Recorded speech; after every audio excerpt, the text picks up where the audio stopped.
Hey, welcome to Creative Blog. We're your hosts, VEE and SEAN. We interview people in the creative industries about their life, work, and hobbies while we doodle jam.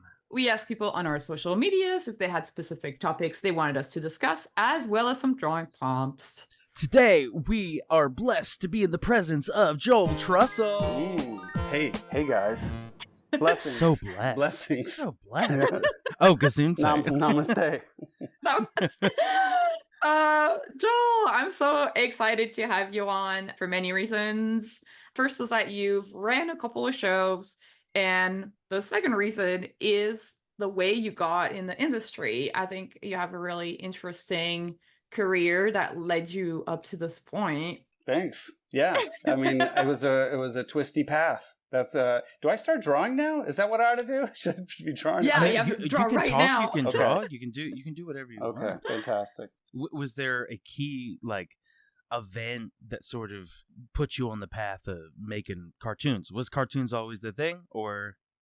Oh, I think it was. It was. You know what it was? I was a bad student. I could not play sports. I was the only child. So to stay entertained and not be bullied, I needed to have something, at school. So I could draw E.T. really well. E.T. was my thing, and Michael Jackson. I was big into drawing Michael Jackson back then, and I would sell these drawings at lunchtime to the other kids for their lunch money, and so that was working out pretty good for me. And so E.T. as in the alien? E.T. as in the alien, yeah. That's so funny that they would Why those buy two drawings. things? Yeah, why those specific? I feel like things? the usual story is you draw the skimpy women, but you made money with Michael Jackson and E.T. Yeah, I mean, we're talking about, this is like 4th grade or something, so Okay. Yeah. skimpy women, Later. wasn't quite as high dollar as E.T. and Michael Jackson at the time. But yeah, that's what, when I started getting positive reinforcement for that, like when people would actually pay me money for that stuff, I was like, hey, this is pretty great, so maybe I'll ride this out. And I always liked watching Saturday morning cartoons and stuff, of course, I used to draw the Eagles mascot because we lived in Philadelphia. Oh, And, yeah, that's a good mascot. It was just big, muscular eagles holding footballs. Look at And that. I didn't even watch the Eagles. I just knew that people would pay me 50 cents for a badass looking eagle with a helmet with a football. You still got any of those, Sean? How much do those go for now? No. Okay. I'll try to draw one right now. Dig one up.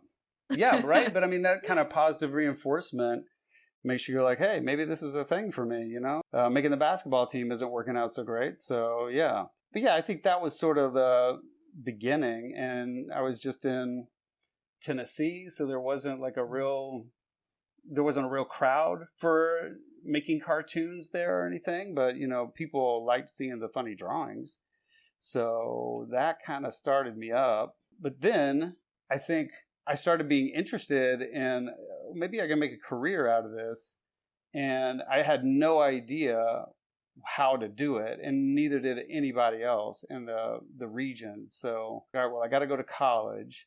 So I guess I go to the state school and join the art program there. And that's what I did. I just went to the University of Tennessee, and somebody said, hey, you know what? Your drawings have a real kind of graphic quality to them. And I was like, oh, okay, that sounds great. Maybe graphic design is my thing. Maybe I need to get into graphic design. They were like, well, yeah, you have 2 different choices here. You can either get into illustration, which I was like, oh, illustration sounds pretty sick. But they're like, oh, you know what? What pays better is graphic design. Get into graphic design, you'll start off making $30K right out of school. And I was like, oh my God, $30K. So I was like, all right, you know what? I'll try out this graphic design thing. And then immediately I'm designing Campbell's soup labels and stuff, and I was like, this sucks. This is terrible. I hate this. I hate doing text-based stuff and whatnot. I wanted to draw stupid characters, So I immediately failed graphic design. I just got a big fat F. I quit trying. And from there, I was like, okay, I got to pick something else. I just like to draw. So I went into a drawing program. I went into fine arts.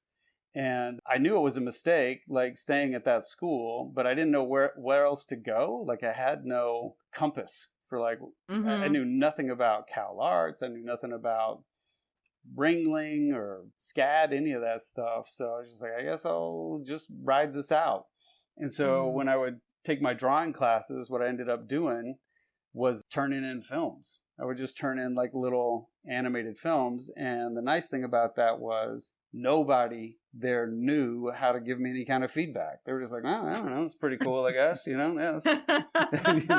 And I was failing. Like, yeah, you can't couldn't lose. Me. You don't know what to do. I was like a guinea pig, you know. So I was a novelty, and so hey, I won the awards because I was the only one doing that kind of stuff. You know, it was pretty great. But yeah, so once I got done with school, so I graduated, I got a drawing degree. That is a sick eagle there. So I'd pay. You know what? I give you 60 cents for that. Easy. Thanks, dude. I used to sell so many, and then I would buy like 5 big Texas cinnamon buns for lunch, and just like so much cinnamon bun. Like you shouldn't eat that much. I mean, that's why I'm shaped the way I am. but that was the start of it. I was like, money. There's a conversion of money to cinnamon bun. Eagle turn into cinnamon bun. Very good. I get it, man. I get it. I should have done that. I should have been doing the Eagle. Dagnabbit. I was doing Michael Jackson. I was misdirected. Michael Jackson is... I understand why you would draw it at that period of time. You know? That period of time, yeah. Okay. Well, I just wanted to be careful about... I'm not like going to draw anymore. A whole bunch of Michael... I don't draw Michael Jackson anymore. You know, I'm done with that. Okay. No more. Clem, we need you to cut this to make Joel look good about when he would draw Michael Jackson. I meant to say Prince. It was Prince. Is he good? Is he okay? I don't know. Oh my god, that's too real. Yeah, I was wondering, how did you get the idea to even like turn in little movies in fine arts? Well, that was the thing. Like I knew that I wanted to do cartoons, right? And I was vocal about it. Like I was like, hey, I really want to do comics. Yeah, you never gave up on that idea. No, yeah. That's what I wanted to do. And they're like, yeah, you're in the wrong place, buddy. And I was like, well, this is what my parents are paying for. They'll only pay for a state school. So I was like, I'm stuck. This is where I'm at. So yeah, I would turn in the little films. And this is pre-internet, right? So, I mean, I'm a dinosaur. And I had to read books on how to do it and everything. And, you know, there was, again, no help. But I kind of liked that too. Like I was just sort of experimenting and trying stuff out. Yeah, I would try things, send rolls off to the developer, and oftentimes just get back a roll of film that was completely black. And you're like, wow, that was a huge waste. But, you know, it was just as part of the process, right? Just disappointment. I got conditioned to disappointment being part of the process, and that has served me well because I got a lot of disappointment along the way. Oh my god. But it was good. It was good. It was kind of experimental. And I knew once I graduated that I needed to get the hell out of Tennessee. I was married at the time. I got married at 22. I'm coming up on my 30th year anniversary. Oh. Yeah, so this is how we do it in Tennessee. We lock down early. So she's not my sister. She's not my cousin. Not that Tennessee, okay? Okay. Just to get that just a real commitment early marriage Tennessee. Yeah. So we locked down early. So she graduated at the same time, and we took off. And I knew I needed to go somewhere, but LA was pretty intimidating. I didn't know anybody in New York, and some of my friends had just moved to Seattle. And I was like, that sounds pretty exotic, you know? I bought a big book, a big directory book that had all these animation companies listed in it. Like, again, pre-internet. And there were a few animation companies up there. And I'm like, all right, you know what? I'll just give it a go. Maybe it's a small pond. Maybe I can get in. Who knows? But I get there, and all these businesses were like, they were done. Like in this directory, they were not real. Like that's the problem. You did not call ahead with books. You did not call that ahead. That information is not instantaneous.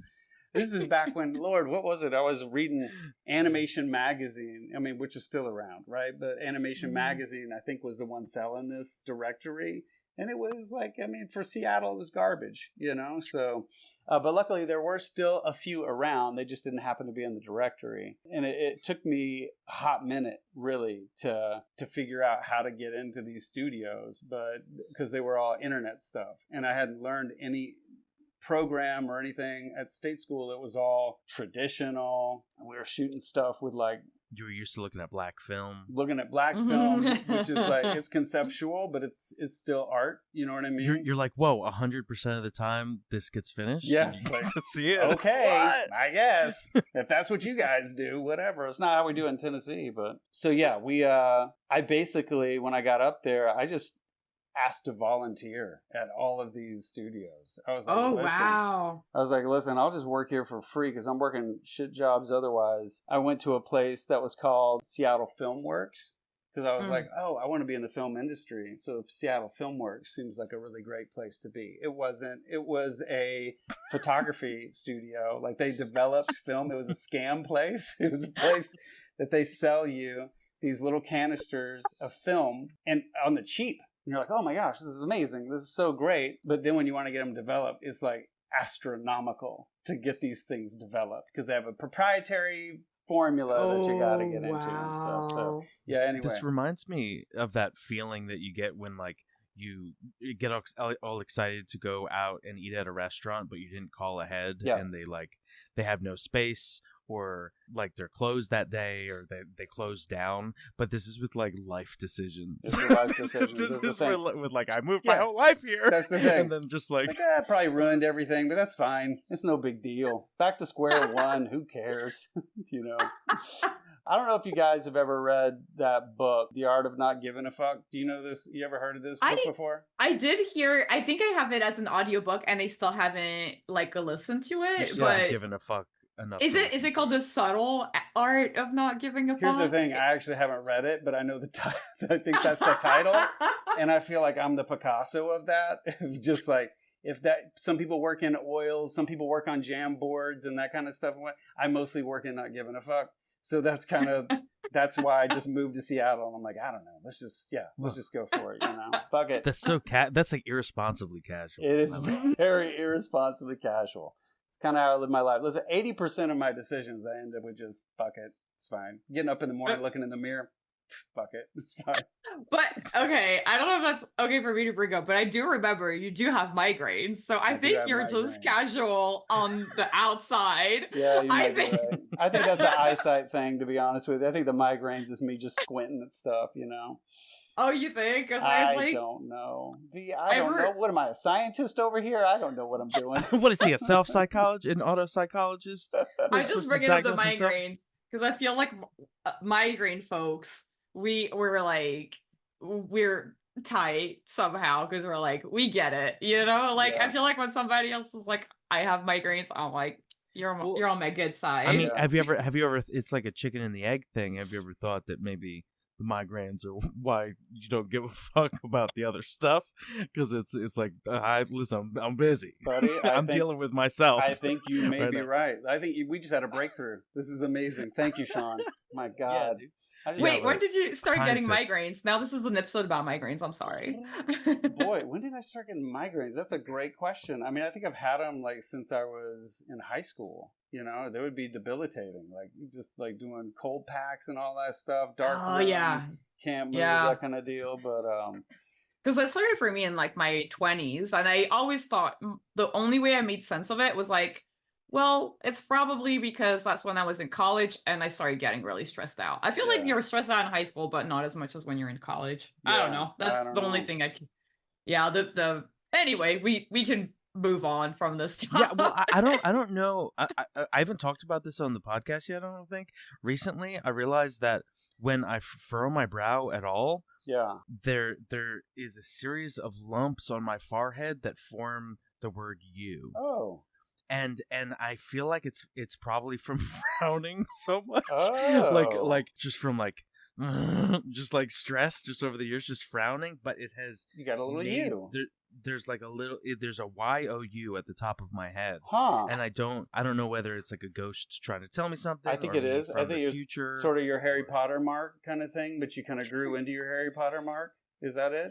Maybe that's it. I feel like Yeah, maybe. that's the way we can tell whether it's you or a doppelganger. Like we can just Yeah. ask them to frown, and Yeah, then if let's it see your doesn't frown white line. out, Yeah.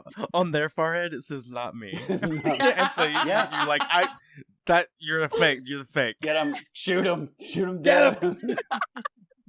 That makes sense. Wow. oh my god! Yeah, I'm sorry to hear about your frown line, Sean. Sorry. No, I like it. I mean, it's worse than having. I mean, it's not as bad as having a migraine, but I'm trying to relate to you guys about the migraine situation. That like Yeah. my kind of brow furring has caused like a mutation. Yeah. Like a malformation. Yeah. Buddy, I'm sorry. This is great. It's a good thing. It's a good thing. You're growing in power. Okay, let's see. Where was I? So Seattle, and not giving a fuck. Not giving a fuck. Yeah, just move in. But I mean, I had friends up there and stuff, so I figured it had to be better than just sticking around in Tennessee and stuff. So, but yeah, so I started volunteering at those studios, and they were all Flash. Everything was Flash at the time because it was the internet gold rush. And the nice thing was, after working at these places for a while, I would show up and do the work and be on time, and I actually performed a lot better than people that were on the payroll. So I ended up getting a gig, you know. So heck yeah! Yeah, so that was kind of my first quote unquote real gig. You know, it was not on a series or anything, but it was at least at a studio. I wasn't answering calls to disgruntled people that got scammed at Seattle Filmworks, you know. Oh my god. Yeah, so okay, so volunteering, got the job, Seattle. Again, I'm a dinosaur. I should have said this at the top too. I should say at the top of this recording, everything I say is like I always regret as soon as I say it, you know. So I should put a disclaimer out. Like everything I say in this recording, I'll change my mind about, like, you know, instantly after I record it, you know. So take everything I say with a grain of salt. But I did volunteer at these places and started working there. And this is the age of the online gold rush. And there was this thing called icebox.com that started up. And it was all these creators that were like Simpsons writers, Futurama writers, Seth MacFarlane, Larry David, all these different people were making content for this icebox.com thing. And they were using us as a vendor up in Seattle. And so suddenly I was working on like what felt like real deal content, you know, like they were short pieces, but there was a thing called Zombie College. Don't look it up just because it's like there is Zombie College is available, but this is back in the day of Flash when you would animate and you would make little animated GIFs, or there were like movie clips and stuff. It's like little animated GIFs, and the audio was all just like racial slurs and stuff. Well, sure, there were some. I'm joking. There were some episodes. There were some shows that were for sure that, but that's not a show that I worked on. Thank goodness. No. I'm just joking. But yeah, like Zombie College, now that they've converted it to be on YouTube and stuff, like things are like sliding across the screen and it doesn't animate and stuff. And it's like, this is back when we had to worry about bandwidth and all that crap, you know? So, but anyway, yeah, it was really great because I was working on these shows and doing everything, animating, doing like sound effects. Like we did everything for this stuff. And it was awesome. I was having the time of my life until 2001 rolled around, and the bottom fell out of everything that was narrative animation online, and it turned all to games. Oh, yeah. Yeah, so everything changed to games, and I hated it. That super sucked. And 2001 was really difficult. Like, that was clearly like 9/11. My mother passed away. I actually had my first kid that year, too. It was all related. No, not related. That was like, I knew that I didn't want to stick around and make games for Cheerios, you know? So, so we took off and we went back to Tennessee. So, and from there I freelanced using those Flash skills for years. Like I stayed in Tennessee for 8 years just doing freelance animation, everything from character design to boards to full on animation, you know? So while we're talking about it, what are your top 5 games you hate the most? Boy, oh boy. Well, are you talking about cereal we're games? talking about how much we hate video games. Yeah. What are the games you hate the most? What, at least one? Give me one. Give me what game do you hate? What game do I hate? Video game that I hate so much. Well, listen, they're cereal focused. Like, these are the ones that I hate the worst. You know, which cereal focused game? Post cereals. All post cereals. I mean, we're talking about Fruity Pebbles. We're talking about Dig'em Smacks. We're talking about. Are you writing these down? Yep. That is so funny. I was wondering if you ever if you were gonna bring up any of these like crazy games that are like advertised on Twitter and Facebook and shit, where it's like, the advertisement for them is like, you're a young, like, pretty lady, but then your boyfriend dumps you, and then your mother throws you out of the house, and then it turns out you're pregnant, and then, like, have you seen these ads? They're so insane. I have seen these. Yeah. I don't know if they're real games either. I don't know whether it's just like a scam or something, but they're pretty amazing. Yeah, they're like a meme now, pretty much. Yeah, I have nothing to do with those. Never touched these things, so nothing to do with those. But post cereals, I know where you stand about these games. Post cereals can suck it. So I'll still eat them. Come on, I'm kidding. Grape nuts, it's fine. Sorry about the tangent. So you ended up moving. You got into like full animation somewhere else. What was the next thing that you kind of got involved with? I went back to Tennessee, and then, I mean, sincerely, at first it was super dry. I figured that's just like career suicide, like, I'm done. I went back to Tennessee. There's nothing in Tennessee. How am I going to do it? So I started doing like t-shirt designs for like people that were in town, and just anything, illustration, newspaper article illustrations, covers of like alt rags and stuff. I mean, it was anything. I was gonna ask, did you do logos and band posters? Yes. Did all that stuff. I love how you phrased it though. Is like I'm imagining the advertisement. Do you like shirts? Are you in town? Yeah, be in just town. Like people that were in town. It would be nice if you're in town so I can deliver it. No, but that was the nice thing about having the experience with doing Flash, is you could pass around files really easily. So I did end up getting some projects. Like, what I ended up doing is like emailing as many people as I possibly could, with people that anybody that I was interested in working with, any company, musician, anything, and I wouldn't mention where I was. Like, I wouldn't say that I was in Tennessee, or actually I had early on, and it lost me a few clients, like, because they're like, you're in Tennessee, and then I would be ghosted. But if I just didn't say where I was, then it's like, is the internet, didn't really matter. I could be in the next room. It was whatever. Yeah, we're getting a Tennessee type of animator. Well, I mean, now listen, maybe times have changed, but back in the day, I mean, I even have an idea of what an animator in Tennessee looks like. They're probably in like overalls and working on like a whittled laptop, and sitting on their front porch. That kind of thing. Laptop made of wood. Yeah. They just like get you some critters in there, and it'll energize it. I don't know. So I get it. Like, there's going to be a bit of a hesitation to go with that, rather than somebody who's in wherever, San Francisco even, or something. So I quit saying where I was, and then things kind of looked up. But from that type of fishing, I got a couple of bites, and I offered to do like music videos for different artists for low to no budget, and it was just me. So it wasn't like I was worried too much about the payment or anything. I want to be sensitive to this. We're doing a North Korean landscape here, and I don't want to. I'm so sorry. I think that this can be an ideal world. It's just like ideal world. This could be anything. This could be whatever. He's looking over the planet. This could be Kim anything. You know what I mean? He says, "Hey Kim," but this could be. This is after he conquered the world, and there's all sorts of biomes. Who's to say? Yeah, thank you, Sean. Okay.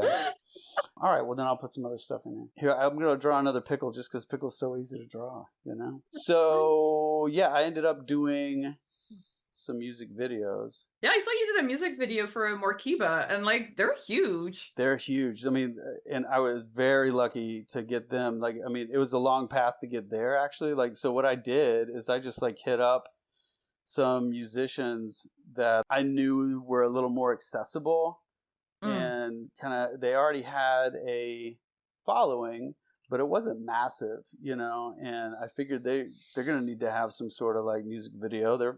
People want to see stuff. So I reached out. The first one was this guy, Kid606, who I've done a couple of music videos for.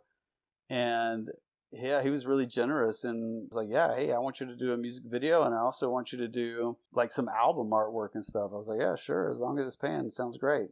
So I ended up doing lots of work for him. And that first music video was called The Illness. And it went out and it did pretty good. Again, this is all pre-YouTube stuff. Like, again, I'm a dinosaur. Like, this is way early on. So you had to make little teeny tiny quick times that were about the size of your actual thumbnail and put them up on your site and, you know, hope to God somebody sees it. So it did pretty good. It got out there. Some magazines covered it and stuff. And that got me a few more music videos. And then I did one for a guy named Jason Forrest.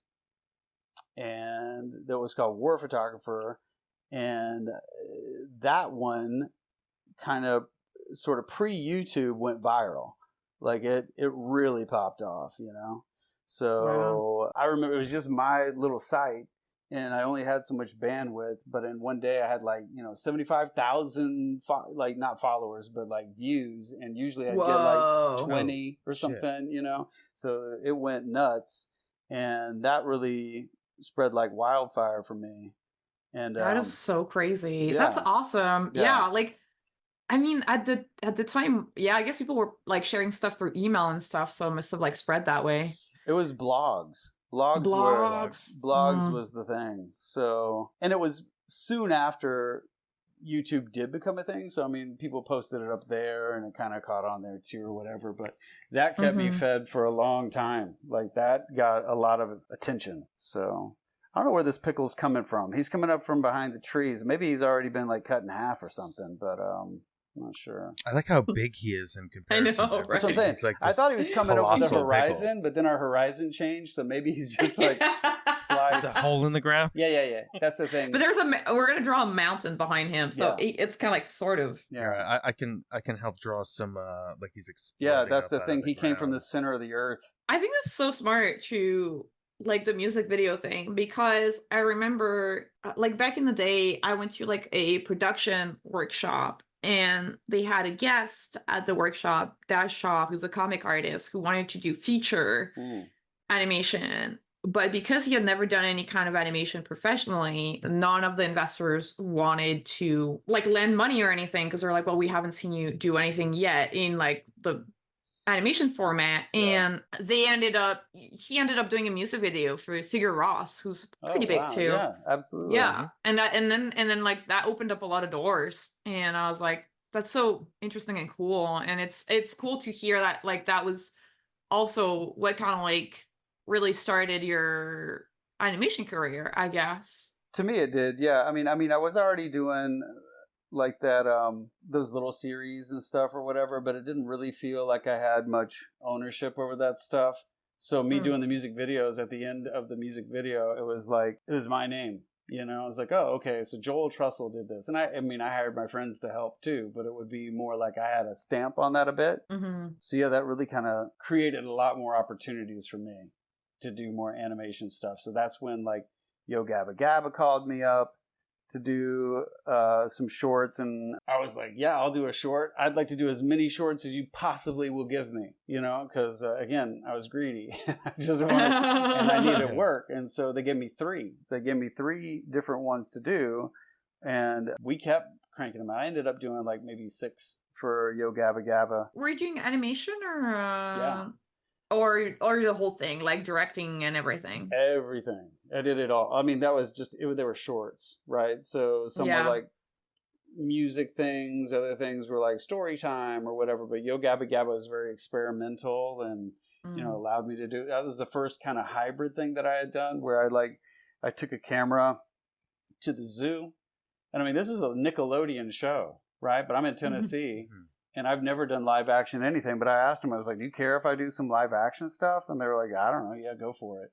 And so I didn't know what I was doing, but I just went online and like found release forms that I could print out. And I just put the Nickelodeon like logo on it. I mean, it was a Nickelodeon thing, you know, so I just made my own stuff and took it to these places to get clearance or whatever. And filmed the whole thing at the zoo and then animated on top of it, like putting little faces on stuff or whatever. Oh, that's awesome. Yeah, it was great. And so since then, I've done that many times over, and it kind of became a thing for me. But having somebody take a big risk on me has ended up being like a lot of the ways that I kind of got to where I am now. Like those people, well, really the art department at UT taking a risk on me doing my own experimental films. You know, they're like, yeah, okay, doesn't matter, it's fine. But that benefited me. When I went up to Seattle, just volunteering at these animation places, like they're like, I don't know, yeah, I guess this kid could sit around and do whatever. And then that ended up being a gig. And then it's kind of a risk, like moving back to Tennessee with no job, no nothing. I was like, I don't know, I'm just like picking up breadcrumbs and then doing these music videos for near nothing. Like all that stuff ended up paying off. And same with the experimenting with the Yo Gabba Gabba stuff. Again, it didn't pay a whole lot, but it gave me a whole lot of creative freedom. So yeah, I guess for me, like one of the things that I enjoy, and maybe this is a good thing, maybe it's a bad thing, is just the risk. I like the risk of it all. I feel like when you're making art, the risk is a big part of the attraction. For me, I like that. I like getting I don't like getting a roll of black film back. I don't enjoy that, but I like the risk of it maybe coming back looking pretty great. You know, because you're like, put it all on black. You know, like, you don't know what's gonna happen. It's like a gacha, or like you're like trying the slots. Maybe you're winning the jackpot. I'm at the tables. Let's do it. You know, and ironically, I don't gamble much, but I like to gamble when it comes to like my career. That's how smart that is. Kids, take notes. That's so interesting. And it is like, I feel like the risk taking part of it, I don't know, that's also like a theme that I kind of like hear come back every now and then when we talk with like people who end up like show running or like creating and stuff. There's always like an element of, you know, kind of taking a leap of faith and like it might not work out kind of thing. Oh yeah, totally. I kind of wanted to ask you, at what point of your career did you decide to get representation? Because I feel like for me, it took a while. Like I was storyboarding for a long time, and then I was like, I kind of want to like start like pitching and like doing more stuff, and then I kind of like, you know, like ask friends and stuff to kind of see if they had like any leads or whatever. But for you, were you like kind of like reached out to, or did you get a project first? How was like kind of like that path for you? That's a great question, because I mean, it's really kind of it's weird. Like I had a manager actually in Tennessee. Oh yeah, I had a manager there. And they had found me because I'd done some work for an animation studio there. There was an animation studio there. They're like motion graphics and stuff. And he saw what I was doing. He was like, hey, I'd like to represent you. And I was like, hey, yeah, screw it. Yeah, why not? I'll do it. So I rolled with him, and I wouldn't say that was amazing, you know, because he was really kind of regional, you know, and I was thinking much bigger than regional. Yeah. And so that relationship fell apart, but so I was kind of like, I don't know that I want representation. I don't know that I want that. Maybe he should have not told you he's from Tennessee. That was the thing. Like... If he would have just told me he's just in the internet, that would have worked out great. But you were getting Tennessee type management. I was like, okay, the overalls are a bit much. You know, the hayseed. What are we doing the here? Critter. You know, so yeah, no thanks. So that one fizzled out. So I was a little like, I don't know that I want to. And then when I moved out to LA, I mean, I'd never worked a union job or anything. Like, I was kind of like, I don't know that I want to join the union. I don't know that I want a manager or anything. So the manager came much later. I didn't get a manager until I started working at Disney. So just to complete the little timeline thing, though, I was in Tennessee doing all that stuff for like 8 years.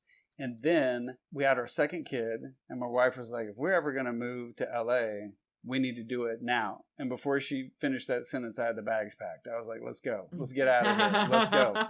Just because it was fine doing like the shorts and stuff, but it wasn't meaty. You know, like we were having, I was always churning projects, and it'd be like a couple months at a time, and doing a commercial campaign or something. That was all fine. And I probably could have just stayed in Tennessee doing that, but I just didn't want to do that. I wanted to do bigger, meatier projects that had a bigger impact. Right. So, so we took off, came out here 2009, and just moved my freelance business into 6-Point Harness. So I worked there for like probably about 2 years, something like that. Not real glamorous stuff at first. Like I was directing, but I was directing like Nature Made vitamin supplement commercials.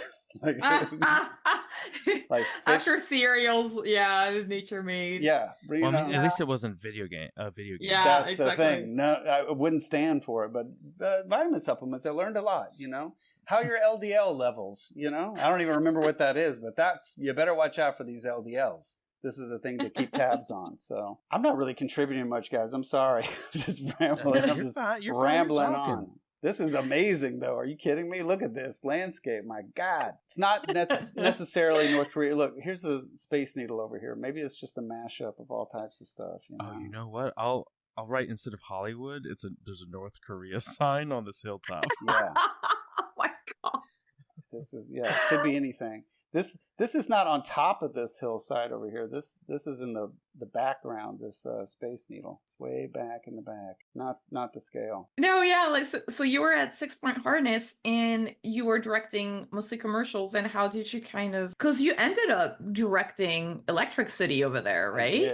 I did. Yeah, I ended up doing Electric City. So I mean, I say that I was directing these Nature Made vitamin things, but I was doing a lot of other commercials and stuff. I ended up doing like a Kirstie Alley's reality show title sequence, and like a lot of little pitches and stuff. But then when Electric City rolled through, it just kind of, I think they were bidding different studios and looking at different directors and whatnot. And so I contributed to the pitch from 6-Point Harness, and I was attached as a director, and we got it. So hell yeah. Yeah, it was great. That was like, I mean, and that was not long after I'd been at 6-Point Harness. Like I'd probably been there for like 4 months or something. Whoa, awesome. And for people that aren't sort of aware of this process, this is how a lot of directors get attached, and supervising directors get attached to projects, is you're actually part of like the initial pitch of it. How is pitching a project like that, like placing, I guess, a bid for either a commercial or whatever? Yeah, well, for that particular project, it was more like they sent over just like a little paragraph of what Electric City was supposed to be. And at the time it was called Future City or something like that. What's the look that you would apply to this? How would you cinematically handle this? And what are some examples of animation that you would point to that you think would be good for this? And so I had put together a little package for that. I drew some characters. Despite what I'm displaying tonight, I used to draw a lot. I don't really draw a lot. Now mine are more notes and stuff. You can see, like, here, I'm going to note this whole thing real quick, okay? That would be actually really funny. With the red line. Feel with the red line. To make any corrections or notes on this. Yeah, there's no layers, but look, you really need to balance it out, this cartoon balloon here, you know? Like, this is, balance, you know? So yeah, putting together. Is that your drawing that you're giving it on? Yeah. It's good to have self-reflection. That's the thing. That's just a good lesson. Just for the future, Trussell. Just balance it out. or else you're out of here. Yeah, putting together that little package was pretty easy because, to be honest, like that pitch, it wasn't a real like pitch. It wasn't like I'm in the room and I'm pitching the thing. It was more like a package. I just put together a package, and it wasn't even a deck. Nice. It was just sort of like essentially a Google Doc that I put together. And I'm sure there's a lot more that went into it, like price point and that kind of stuff or whatever. But yeah, I think they like my drawings and they like my spiel. And so they put me on, and we were off to the races on that weirdo project. That was a bizarre project for sure. It looks really cool though. Like I was watching it recently, and like the style kind of reminds me a little bit like, I guess the closest thing I can think of is maybe like Motor City, from Ted Mouse. It's kind of like that, Mm-hmm. kind of like comicsy, realistic style, which is really cool. Yeah, it was very fun. I mean, it had a lot of different inspirations from. I mean, it had a little bit of a anime influence, and it had a little bit of like.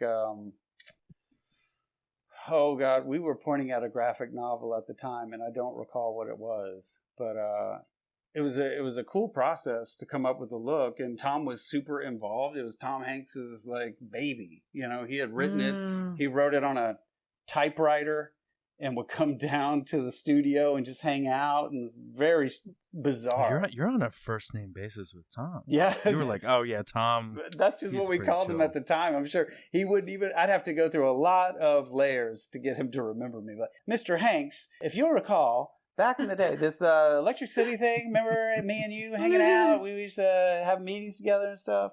But yeah, strange process, but super fun. Didn't have much budget. We were in a little, essentially like a crack house on Gower, and everything was done at 6 Point. Animation, boards, recording. Wow. Soup to nuts. It was all there. So it was great to have like such an experience so close, just arriving in Los Angeles. But that's so crazy. How would you describe kind of like the difference between being the director on Electric City and what you ended up doing as a showrunner later on? I would say I was a lot more. Well, it's eventually kind of got like less and less hands-on as I've gone along, like during Electric City, I was doing retakes, I'm like getting the file and I'm going in. I was a character designer on the show for Electric City. So it was me and two other guys. And I'm like, not only to be I was basically supervising director, character designer. Like, oh my God. Yeah, the whole shebang. So that was a lot more involved artistically or visually artistic. Those kind of roles were more Electric City. And then as I went along, it's become more opinion-based, note-based, management, that type of stuff, So it definitely went from like when I would do the one-man show kind of music videos where I did all the art. I did everything. Conceptualization, compositing, if there is any compositing, all that stuff was me. Now to where basically I'm like team building and reviewing a lot. That's kind of the evolution. And that is sort of, I don't know, it's not everybody's path, but I see a lot of people kind of be on that path. So it's something to keep in mind when you think about show running, or you think about like being a creative producer or directing consultant. That's kind of your role. Your role as far as like putting, stylist, Cintiq, like that stuff goes down. Like you don't do a whole lot of that. Do you miss drawing sometimes? Yeah, I do. And it's not evidenced now, because I'm just like babbling. I'm not sketching a lot. It's all right. Yeah, I do. And I have been drawing on like some personal projects and stuff. Like I've got pitches and stuff or whatever. So I do miss it, but I also really enjoy what I'm doing too. So it's just a different kind of skill set, I think. And I think a lot of people think if you can draw really well, then automatically that will make you a great showrunner. But that's really just like one aspect of it all. Like it's a multifaceted thing, I think. And it depends on like the chemistry of the people that are coming together. Maybe one person is more that, and one person's taking care of more of the writing. We can get into like Pickle and Peanut later, but like for Pickle and Peanut, I didn't conceptualize Pickle and Peanut, right? Like that was somebody's concept. It was Noah Jones's concept. I came in to develop it, but I definitely was somewhat involved in the art, but that was his style. That was his show, his thing. So I kind of like stepped back from it a little bit and was doing more management-y kind of thing and like being in the animatic a lot. And since then I've even done, now it's just like I'm directing a lot. And I don't know, as a director you draw a lot too, but a lot of times it's revisions, so. It really is. I feel like, I do enjoy, I've only directed on adult shows. I haven't directed on kids shows, and I feel like the pipeline is so different. But for Captain Fallen, the show I'm currently on, I do feel it's very front heavy, and then there's just revisions. It's like a lot of like thumbnailing everything, and then just like notes. which is maybe sometimes a little bit different. I feel like in kids, like there's not as much thumbing going on, like doing all Yeah. the thumbs. I'd say you're right. I'd say there's a different, man, that the process is so different from kids to adult, in my opinion. Like, I mean, it depends on what kind of a show you're on, but I guess I'm just saying, like, board-driven shows are like, whew, man, I don't want to go back. Yeah. I don't want to go back to that life if I can help it. I don't want to have to go back. Yeah, I was gonna ask you because I feel like, okay, for me and Sean, we have like a very different career because I think I've never worked on a board-driven show. No, I did on Craig of the Creek. That was board-driven. Okay. Looking back, in my opinion, I think it was a show that would have worked really well script-driven as well because it's very like the joke are very much in the dialogue. Yeah. And so I think that works really well script-driven usually. And I personally find script-driven to be better for productions just because it's like there's a lot more stuff that hopefully is figured out in the storyboard script. driven is messy. It's messy. messy. It's so messy. I mean, it's like woof, man. Again, it's not something that I want to go back to because it's so wild. It's so wild. I've been damaged. I'm damaged from doing. How many board-driven shows have you worked on? Just the one. Joel, is just the one. Just the one.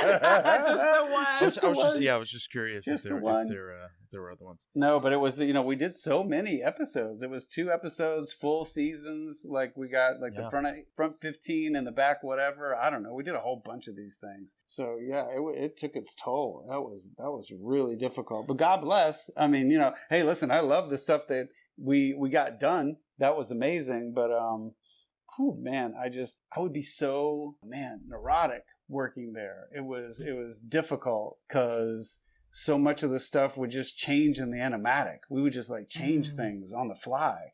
And it'd be just like, hey, can you say something funny in the microphone right now? I'm like, what? just out of thin air? Just like, I don't have any time to do anything. So we just come up with stuff. And it's like, oh, God. I'd like to, because I worked on Pickle and Peanut. Yes. And I was curious about how we were going to talk about this, but I think that it is interesting to talk about. Yeah. And I think that it's good for listeners to hear about like a difficult job or a difficult circumstance. I'd love to so what you're talking about the messy thing. Yes. I think that on my final episode of Pickle and Peanut, I did 3 episodes. Yes. And on the third one, things kind of went to shit and okay, so I'll explain from my side sort of what I experienced. Basically, on that third episode, the way that it works is you're paired with a director, and then it's you and then a director, and so your director will give you notes. Yep. But it's pretty much this board artist is writing all the dialogue and also storyboarding each pass. Yes. But on this episode, there was major problems with the outline. Yeah. And so I was basically given an outline, and I pitched a version of that, and then and there was problems with that outline, and I believe we pitched it again, and then in the meeting there was a consensus that the outline needs to be completely thrown away. That sounds right. And a complete new one needed to get made. And on Pickle and Peanut, there were writers that would write the outline and help with the outline. Yeah. But on that particular episode, I was told that a writer would help me rewrite the outline, and the writer wouldn't respond to me. And so all week there was no outline. I had 1 week to redraw and rewrite all of the dialogue for this thing, and no outline. Oh my and gosh. and my director was out on vacation. Oh my gosh. So what had happened is I came into the final pitch with an incomplete board. Lordy. Because I didn't know what to do, and my director was gone, and it was like, oh, this isn't finished. Bye. Oh and I was like, I did feel yeah. like it was like the perfect storm of things that could go wrong on a project like that. it was a bummer because I really like, you know, I don't want to just sound negative about it. The crew was amazing. Everyone was really funny. It felt like this weird, funny, hyper family. Everyone on the show was incredible, like some of the most talented, funny artists that I've ever met in my life. But also, like, while I was there, I think there was a turnover rate of like during the 3 episodes that I boarded on, I think I saw 6 board artists get let go.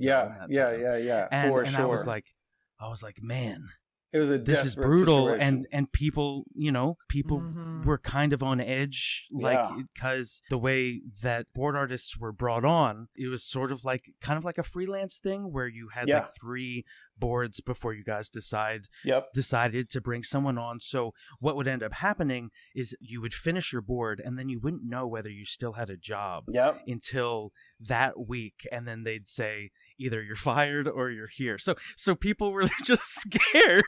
People were just like, I don't know whether I have a job.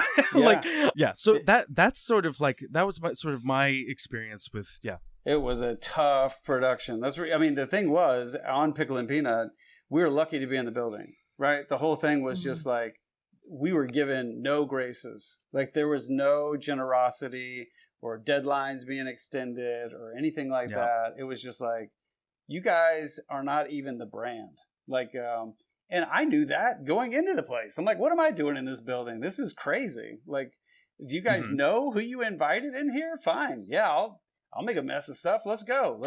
Again, I like the risk. You guys want to roll the dice? Let's go. I'm into it.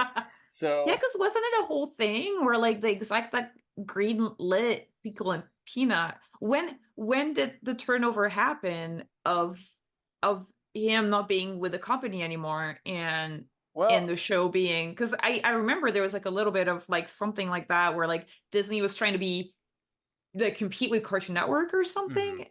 I mean, I'll be honest with you. I don't know a lot. I don't know a lot about that stuff, like what their agenda was or anything. What I'm curious about is like being in leadership positions, and like you know, you're faced with these sort of tough decisions, and you're stuck in between an kind of a strict, unforgiving, probably notes heavy company, and on the other end you have this hard format, and on the other hand you're like, how do I make people not scared?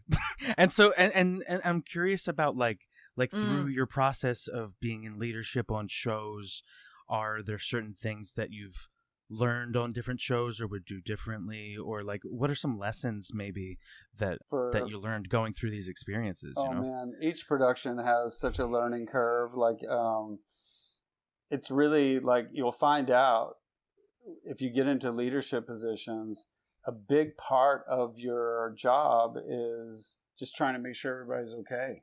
You know, is everybody doing all right? Morale's a big thing. You want to make sure like everybody feels taken care of. And I feel like on Pickle and Peanut, it wasn't always the case. That's for sure, because we weren't given any allowance.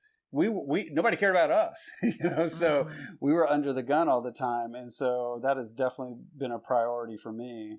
Like, in positions now, I want to try to take calculated gambles on stuff, because a big part of my stuff now is team building, right?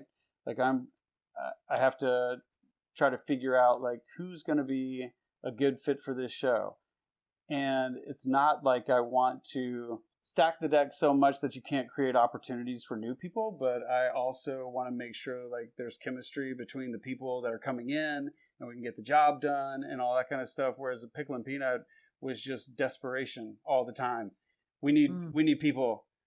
This person is not getting it. We have to replace this person. We have to get a new person like right away, because we can't, there's no time to train anybody, nothing like that. You have to go. Not to make excuses for, you know, the process on that, but it was just brutal. It was a brutal production.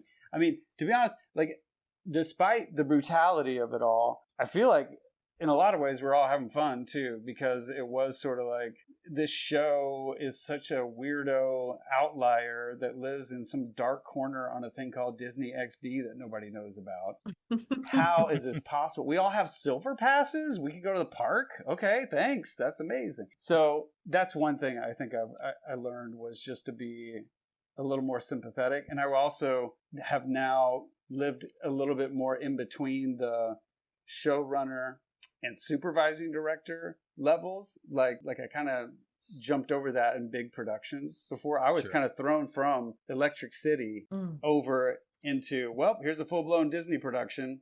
Now you're a showrunner. That That is jump nuts, crazy. And I was like, That is oh, so crazy. Okay, yeah, sure, let's do it. Though again, I'm like, I'm game. That's fine. So it was a weird time. Just to back up, like to talk about how that even happened was like I did the Electric City thing, and I had done some freelance design and development stuff for Disney or whatever. But I was brought in and introduced to Noah Jones and this guy Mike Moon. That may have been who you were talking about, V. Mike Moon was at Disney and he had seen my stuff. He knew about the music videos and all that stuff, and he had used me for some development stuff. I guess he was like head of development or head of creative or something at Disney Television, and so he liked my stuff, and so he introduced me to Noah, and what I was being brought in as was a consulting director, is what it was called. And I was like, okay, yeah, well, I know how to direct. I can do that kind of stuff. But what it really was writing. It was doing a ton of writing.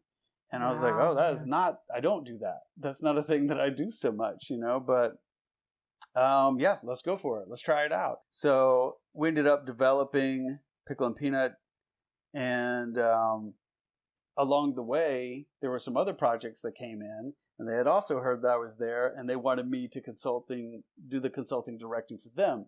And so I was just in development suddenly, and they gave me an overall deal. So I'm there working on several projects and just kind of being a creative collaborator with lots of people. And what ended up happening was Pickle and Peanut got a little traction strangely. I don't even know how. People were just laughing. People were laughing at it, right? Because we would do things like in the board. Like I never, ever planned on Pickle and Peanut becoming a thing. Like this was just going to be like a freelance gig. I do it. They'll see this was a huge mistake. And then I'll be out of there, I'm sure. And I'll be right back to wherever, 6 Point Harness, my freelance career, whatever. And no, people loved it. People were laughing so much. And I think it's because, again, I'm the master. I don't give a fuck, And so I would pitch things that for sure other people would probably be like, well, I can't pitch this. This is Disney, But we had like in one of our boards, I remember we just put, there's a sequence where Pickle is like calling upon his warrior spirit, right? And so he's calling on his warrior spirit. And so as he's doing that, like we showed a picture of a wolf howling, and then we showed another picture of a growling, snarling wolf, with like dead eyes, like locked on something. And then the last picture that we showed was an actual, like a werewolf biting Michael Caine's neck with blood all gushing out of it and stuff or whatever. And somebody that was at the pitch, like this executives were like, Jesus Christ. It's like, we got him. But they loved it. They loved it because you know why? They were feeling stuff. They were feeling things, and they were laughing. But so that kind of caught fire, and then we were off to the races. And yeah, I was a showrunner, which comes with a totally different skill set than directing. I was like, oh, okay. What do we do here? I've never worked on board-driven anything. I don't know how this thing works. Noah had worked on fish hooks and had been involved with some other stuff there at Disney, so he had more experience than I did. But he was just really generous and allowed me to keep doing stuff because my boards were silly and funny. And listen, in the pilot of Pickle and Peanut, there's a character, Champion Horse, who has a goof in my board. To show how great Champion Horse is, there's a burning orphanage in the distance, and Champion Horse is near the camera with back turned to the camera, and he's just like pissing all over the orphanage to put the fire out, But then he turns toward the camera and it's a fire hose, And this is like, I've seen that gag other places since then or whatever, but at the time it was a fresh gag. But I was like, for sure this doesn't make it. Yeah, it's on. Go watch it today. Watch it on Hulu. Watch it on Disney Plus. It's there. Yeah. It's unbelievable. It's one thing I really appreciated about that show is like, I feel like there are a limited amount of shows that I work on where even though I like the style or something, that I genuinely think are funny, like actually make me laugh. And I Yeah. feel like on Pickle and Peanut, there really was a focus on like, it was like funny wins. Like if you can make everybody laugh in that pitch room or whatever, like even if the idea is weird or even if it like pivots some of the plot. Yeah. Like I remember like just like having the ability to pitch like a little song that had nothing to do with anything, or like like a tangent where the ending is like the character does some crazy shit that like you'd never, or I think that it had, there was so much room on that show to sort of do anything. I think that the hardest part is that it's a very, very specific brand of humor. Yeah. That is hard. It's hard to lock in and at the same time get it all drawn and get it done. Yeah. And I mean, you guys had your work cut out for you, because finding funny storyboard artists is one thing. Yeah. You know, there's a lot of really talented board artists that aren't super funny, and then on top of that, it's like, yeah, but we're looking for a specific type of funny too, and if you don't get it, you don't get it. Yeah. And that's dude, that's hard. It is very hard. And it was like, I think one of the things that was difficult was, what I would find funny is the danger zone. I always liked the danger zone.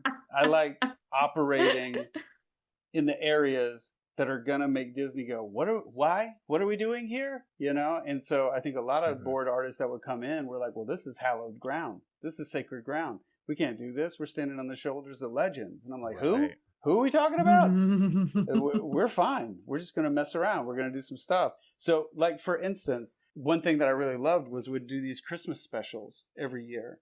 And one year, they give you a little extra allowance for the Christmas thing. And so one year they said, okay, what do you want to do? I said, I want to make a 3D special. That's what I want to do. I want to do a CG special. And they're like, that's impossible. That doesn't happen. You cannot do a CG special here at Disney. And I was like, no. I think we can. And they're like, no. Do you know how much it costs to do something like that? It just can't look good. I was like, here's the benefit. Here's the benefit. It's going to cost you less than 2D. That's what it's going to do, because it'll be the worst CG you've ever seen. That's what I want. I want somebody. And is that how you pitched it to them? Yeah, or did that's you how I pitched it. That's exactly how I pitched it. I was like, no, you got it all wrong. This is going to save us money at the end of the day, because it's going to be the worst CG Disney's ever done. We're going to create a new low. And they loved it. And so it's up. And then the next year, I asked for the same thing, but I wanted it to be mocap. So we did a mocap special, and it was all CG. So those are the kind of things that I love. To be honest with you, those episodes are not that great. They're not that great. But just the idea of those being on Disney delights me to no end. Like, that's part of the Disney legacy now. It's pretty great. So anyway. That's so funny. That is so funny. It's pretty punk. It's kind of like a punk ass is what it is. I know.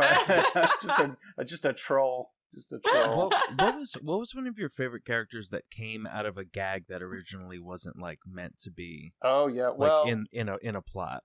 I mean, Mick Sweats is pretty great. You know, Mick Sweats. Yeah, I mean, okay. He's a fixture, but he was not supposed to be like a real big thing. You know, like he actually was originally. Oh God, listen. This is something. Here's an idea. I'm not gonna say whose it was. I'm not saying that it was gonna go any further than this, but originally he was potentially going to be a Make-A-Wish kid running a scam, getting a lot of wishes. You know, that didn't pan out. That was not a thing that was not a thing that happened. But we liked the McSweats of it all. You know, so he was originally supposed to be a kid with no bones. He was just a pile of mush, and so he was just horribly deformed and everything. But we liked him so much, and we liked the idea of Louis Anderson being Sweats, you know, so we kind of fell in love with that whole thing, and he continued to live, but ended up being Louis Anderson did not do the voice. He did do a voice for us. He was Gory Agnes. He was in one of our episodes, but Dana Snyder did a great job on McSweats, so he's my favorite. What do you think it is about bad drawings that make them so funny? Like like drawings that are like and I don't even mean to say bad, but like primitive, like naive drawings, maybe. Yeah. Like there's something about it that it was one of the reasons why I really liked working on that show, especially in the beginning. Is like my first episode, I was set up with like they have to dress up rats in beauty makeup, and I got to draw these like really ugly, like it's like people wearing a costume, but it's a bad costume. Like I love that joke. I don't know why I like that joke so much, but what do you think it is about ugly bad drawings that are so funny? I don't know. I don't know. I think it's, for me, the reason I liked those bad drawings was the irreverence that we were doing at a place where drawings are amazing. They're amazing. The best of the best work here. You know, this is, and it may also have to do, I don't know, man. Again, a psychological breakthrough maybe is about to happen here, but I don't exactly know. But maybe because I didn't come from Cal Arts, I didn't come from a pristine art school. My pedigree is very low, you know, like I'm not a guy, I'm not a Nepo baby. I knew nobody out here or anything. So I'm just like, I don't even know how I got in the building. Like, what am I doing here? So, and don't get me wrong, I love Disney. I actually love Disney. I think their old stuff, man, Pinocchio, I love Pinocchio. I love Pete's Dragon. I mean, I love going to Disneyland. Yeah, Disney, if you're listening, like, we're not hating. That's the thing. Lighten up, Disney. Lighten up, okay? Bring me back, baby. Bring me back, baby. So I thought, to me, it was just fun a little bit, just kind of like, maybe not biting the hand that fed you, but it was like, yeah, you're nipping at it. You're nipping at it. And they liked it too. Yeah. They liked it. So it would make me laugh. It's just like, I don't always find... It's a little bit of a troll. It's like a little bit of a troll. You're trolling it, you know? I was trolling a little bit because I just couldn't believe I was getting away with it. And I don't know that I always think that bad drawings are good. You know, I love a good drawing. And I like projects with very high production value too. You know, it's just... for me, I was delighted to no end doing these crappy drawings for Pickle and Peanut. And then, having it like pop off in certain places, like Japan really dug it. We got merch. I couldn't believe how much merch we got. The merch was like out of control. That is so cool. And that's rare for shows. Yeah, it is. We were told there's no possible way. We heard this a lot. There's no way that you're going to get any kind of merch. We don't do merch outside of preschool. That doesn't happen. And I was like, all right, yeah, fine, whatever. I don't care. And then we were also told there's no way that you're going to do live action for this show. That's not a thing that happens on these shows. Listen, even like Gravity Falls tried it. You're not getting live action. I was like, well, okay, yeah, I guess so. But it ended up happening. We did live action in every show, every episode. And we got merch we have Funko figures, we had Hot Topic shirts. We're in all the places, all the big shops, all the big places like Kohl's. What do you think Kmart. caused that? Do you think it's because you got meme status a little bit? Did we? I don't know. I don't know that we got meme status, to be honest. Like it's still like a really obscure show, you know? Like I don't. That's so funny that you guys got Hot Topic though. Hot Topic, honestly, it's kind of the dream. Isn't that crazy? Right? It's weird. That's so funny. It doesn't make any sense. Again, the whole thing's like what happened? What is going on here? Oh, you want another season of this? Okay, all right, okay, yeah, we can do it. Yeah, I remember there was instead of a fan art wall, there was like a fan hate wall where you guys just hung up letters of hate and like negative I still think that's the funniest thing. Yeah. I still think that's the funniest thing. I feel like I almost wanted. No, it wasn't the vibe on Thundercats Roar, but I think it would have made me laugh if we had done that on Thundercats Roar. But we had a lot. I don't know how, but you guys also had a lot, I guess. For hate? Are you talking about hate? Oh, we got hate. We got hate galore. Because listen, as much as, and I get it, it was by design. It was by design that it happened. I mean, I don't know. It's just, I had a great time doing it. People automatically think that because your show is there, that's why like Gravity Falls stopped. Or like because your show is there, a better show got taken away. I told Gary Marsh, I was like, cancel Gravity Falls right now. He's like, right away, Mr. Trussell. He's like, you got it. You got it. Why don't we That's replace how it it with works. these That's little how it these works. little vegetables or whatever? Yeah, he was like, "What? Who are you again? What is that? Where do you work? Disney XD? Is that like an app? Is that a thing that we do?" No, yeah, we had no bearing on anything. We were so powerless. Like again, lucky to be in the building. Told we were not the brand. Constantly, like we'd be like, "Hey, can we get a little extra time on this?" I'd be like, "No, are you kidding me?" We got talked to so many times. Like we had to be taken in a room many times by many executives. Fingers wagged at us like, "You boys are screwing up. You shouldn't be doing it." Lawyers would talk to us, and man, Really? yeah, Lawyer? we That got is in trouble scary. a lot. We got in trouble a lot, but to be honest, like I liked it. I enjoyed it. I enjoyed it. So, and the people that were the executives that would come to the meeting, for the most part, not everybody, but for the most part, they all enjoyed it too. They were laughing so much. Like it was like a new sensation for them. They're like, "Oh my God." We were like, "What is this spasm I'm having with my lungs? What's going on?" They were laughing. They thought it was funny because I mean, not to disparage other shows that are at Disney, but I think there are a lot of real grinners. You know, a lot of grin shows going on there. A lot warm fuzzies. You know, which is great. Like, I mean, I think that's what that channel is really made for. But we were just going I for think like you're also right about the comedy. thing where it's like there's like a legacy and like the context is key, because I didn't realize. So when I was on Spider-Verse 2, I didn't realize that when they had to show roughs, that my roughs had to be like super polished. Ooh. So I would go in the meetings with like squiggly drawings or whatever, being like, that's kind of what I'm thinking of. But the drawings looked insane. Yeah. And like one of the directors, like I remember a meeting where he was just like kind of like losing his mind. Like wow. I was like, are you gonna I was kind of worried. I was like, oh, maybe we should like call a doctor or something, because he was like laughing so hard. And That's funny. I didn't realize that it was because like they're not used to seeing Yeah. like shit drawings, Yeah. you know, like and for me, I was just like, well, it's just, you know, part of the process or whatever. I'm pitching jokes and like my Yeah. drawings look insane. But I think what you're saying about like when you're used to seeing a certain quality or a certain, I wouldn't say quality, but I would say like kind of like a Quality's certain fair. vision or Yeah. certain like when there's like an expectation and that expectation is broken in a professional setting, it like Yeah. kind of creates like this weird Yeah. kind of like It's unexpected. I think that's what Mhm. comedy is when somebody makes a decision that you're like, "What is this? This is Yeah, like yeah. I would have never seen this coming," you know? So Yeah.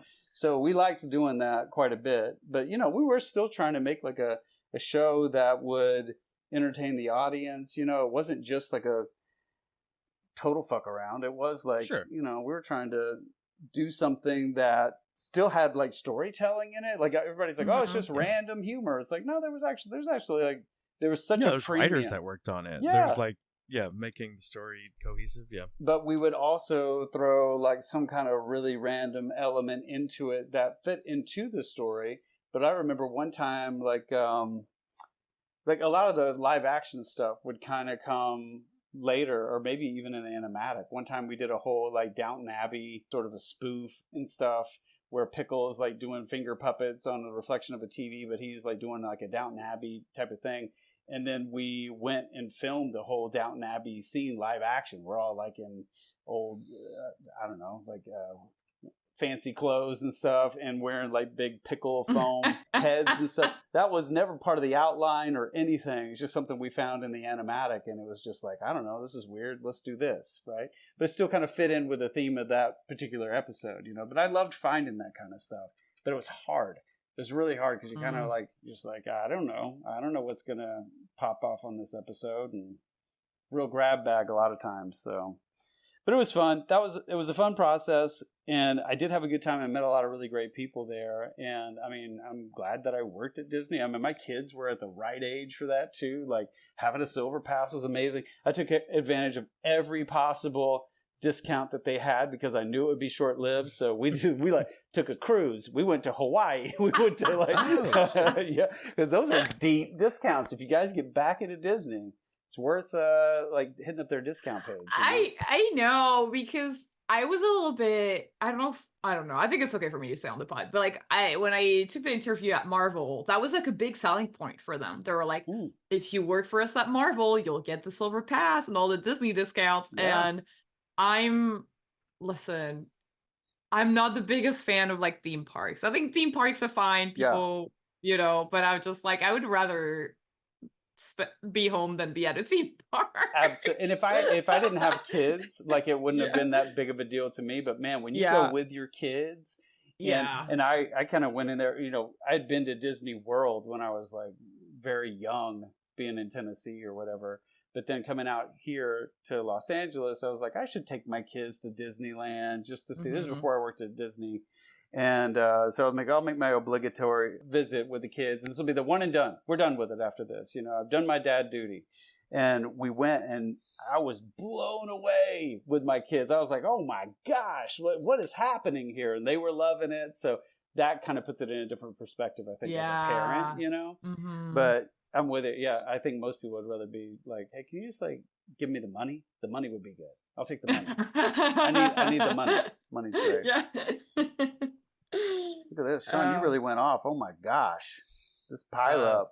Look out. Yeah, it's slightly erotic. I love that you always end up doing dudes like being brawling. I mean, what's more? I feel like there really is something erotic about all those muscle guys tackling each other and rolling around. Yeah. And they're like, we gotta get our hands on that ball and then keep it, and then I'm gonna share it with my friends. Yeah. And the other guys are like, share that with me, and they're like, no, not unless you touch me hard about it. Yeah. I'm with you on that. I'm with you. You've thought about this a lot, Sean. I like that. Well, I've been thinking about it a lot while I draw these guys instead of listening to you talk. No. I love everything that you said. Thanks, buddy. Thanks. Yeah, that's so cool to hear kind of like how you got into that position and kind of what it entailed and like all like the different aspects of it. Like, and so once I kind of wonder, like, once you ran a show, what does that look like in terms of like opportunities? Do you feel like, because I've always wondered, do people kind of stop hitting you up for like positions like boards or whatever, like like kind of like quote unquote lower positions? Is there does it make a difference in the way that people interact with you? It does. I mean, I'd say I wouldn't say that the other opportunities don't still come some, but it definitely opens up new opportunities for you. So for me, being in development at Disney ended up opening up opportunities for me to be in development at other places, right? Because again, I didn't know what I was getting into. I thought I was drawing. I thought I was like going to direct a pilot or something, and I was like, all right, well, I like directing. That'll be great. But what I wasn't prepared for was all the writing. So we ended up writing all these documents and figuring out who the characters are, what the world is, map of the town. How do you make 100 episodes? What's the emotional core to this? What's the story engine? All this language I was unfamiliar with completely. So it was just like a crash course in all this stuff that you kind of, on a certain level, you kind of instinctually know some of this stuff, but you don't really know the language. And again, it's a totally different world. I remember talking to somebody about Pickle and Peanut, and they were like, well, how come your style is not really infused into the show? I was like, I got no time for that. I have no time for me to like put my personal touch on the characters and all that stuff so much, because I'm still trying to figure out like, how do you translate an outline and story beat sheet into a storyboard, and you're launching these storyboard artists off, and then you get it back and they had to write all the dialogue. Well, definitely some of this dialogue's not going to be on point. You got to like go back and do another thing or iterate on it. And it's like, oh my God, what a nightmare process. I had no time to think about the art. The art was so secondary, tertiary, whatever. But that writing aspect opened up new opportunities for me. So I went over, Moon went to Sony. So I worked on a project over there at Sony for a minute that never saw the light of day. I mean, it's just a weird project. There was a show with Slash from Guns N' Roses that was in development. And wait, it was his show, or is it about him, or like what? All the above, right? So yeah. I feel like Sony does a bunch of these kind of like ideas of like with the main person, like, oh well, because they're a music studio. That's why. Yeah, because like I've heard of like a couple of shows that are like also like musician like centric, and I'm like, Yeah. oh, well, that makes sense. They got a big library. So that was, I mean, it was fun, but I mean, I was honest with Slash. I'm like, I don't know much about your whole thing, to be honest. Like, I'm not a Guns N' Roses fan. I'm not like, I'm a hip hop guy, you know, like I like rap music. So I do know like 3 of their songs. You know, I can kill the karaoke. I crush karaoke to Sweet Child of Mine. If you ever get me out one time, I'll let you. Oh my God, I want to hear it. Yes, it's pretty good. Did he try to convince you with like some solos or anything? He was like, no, check this out. Sweet little bee. He like whipped his guitar out and he did some mean licks. And I was like, that's pretty good. I mean, I guess, you know. And you're like, no. You got to listen to this next one. Yeah. She's like soloing for you. Like, wait a minute. Wait, please. Wait, hold on. Like wait, hold on. Wait. Let me get the hat. Let me get the hat. And he got his top hat on. No. Not right without the hat. He was great. But it was about working at a video store. So he worked at a video store. I used to work at a video store back in Tennessee. So we had a lot of like, you know, video store. You have a lot in common with Slash. I got a lot. Well, here's the other thing. This is my famous story that everybody gets tired of me telling, but this is just a part of my history. Okay, guys? This is the thing. It's a vulnerable thing for me to tell you. But I was in a Christian contemporary hip hop group named Guns N' Moses. And so, Guns N' Moses, we used to perform a lot in youth groups and dive bars and stuff back in Tennessee. This was our thing. Touched a lot of lives, you know, and so Slash really loved that. He loved that I was in Guns N' Moses. Wait, so you named so your project funny. that, yeah, but you didn't know much about Guns No, N' Roses? I didn't know much about Guns N' Roses. I was like, that's a funny tie to it. Yeah, I didn't really know much about Slash per se, you know, but I do know video stores, and I was in a Christian contemporary hip hop group called Guns N' Moses. We had hits like "Bullet from a Gun," "Rapping for Christ," some other ones. I don't know, Psalm 23 or something. Wait, what did you do in the band?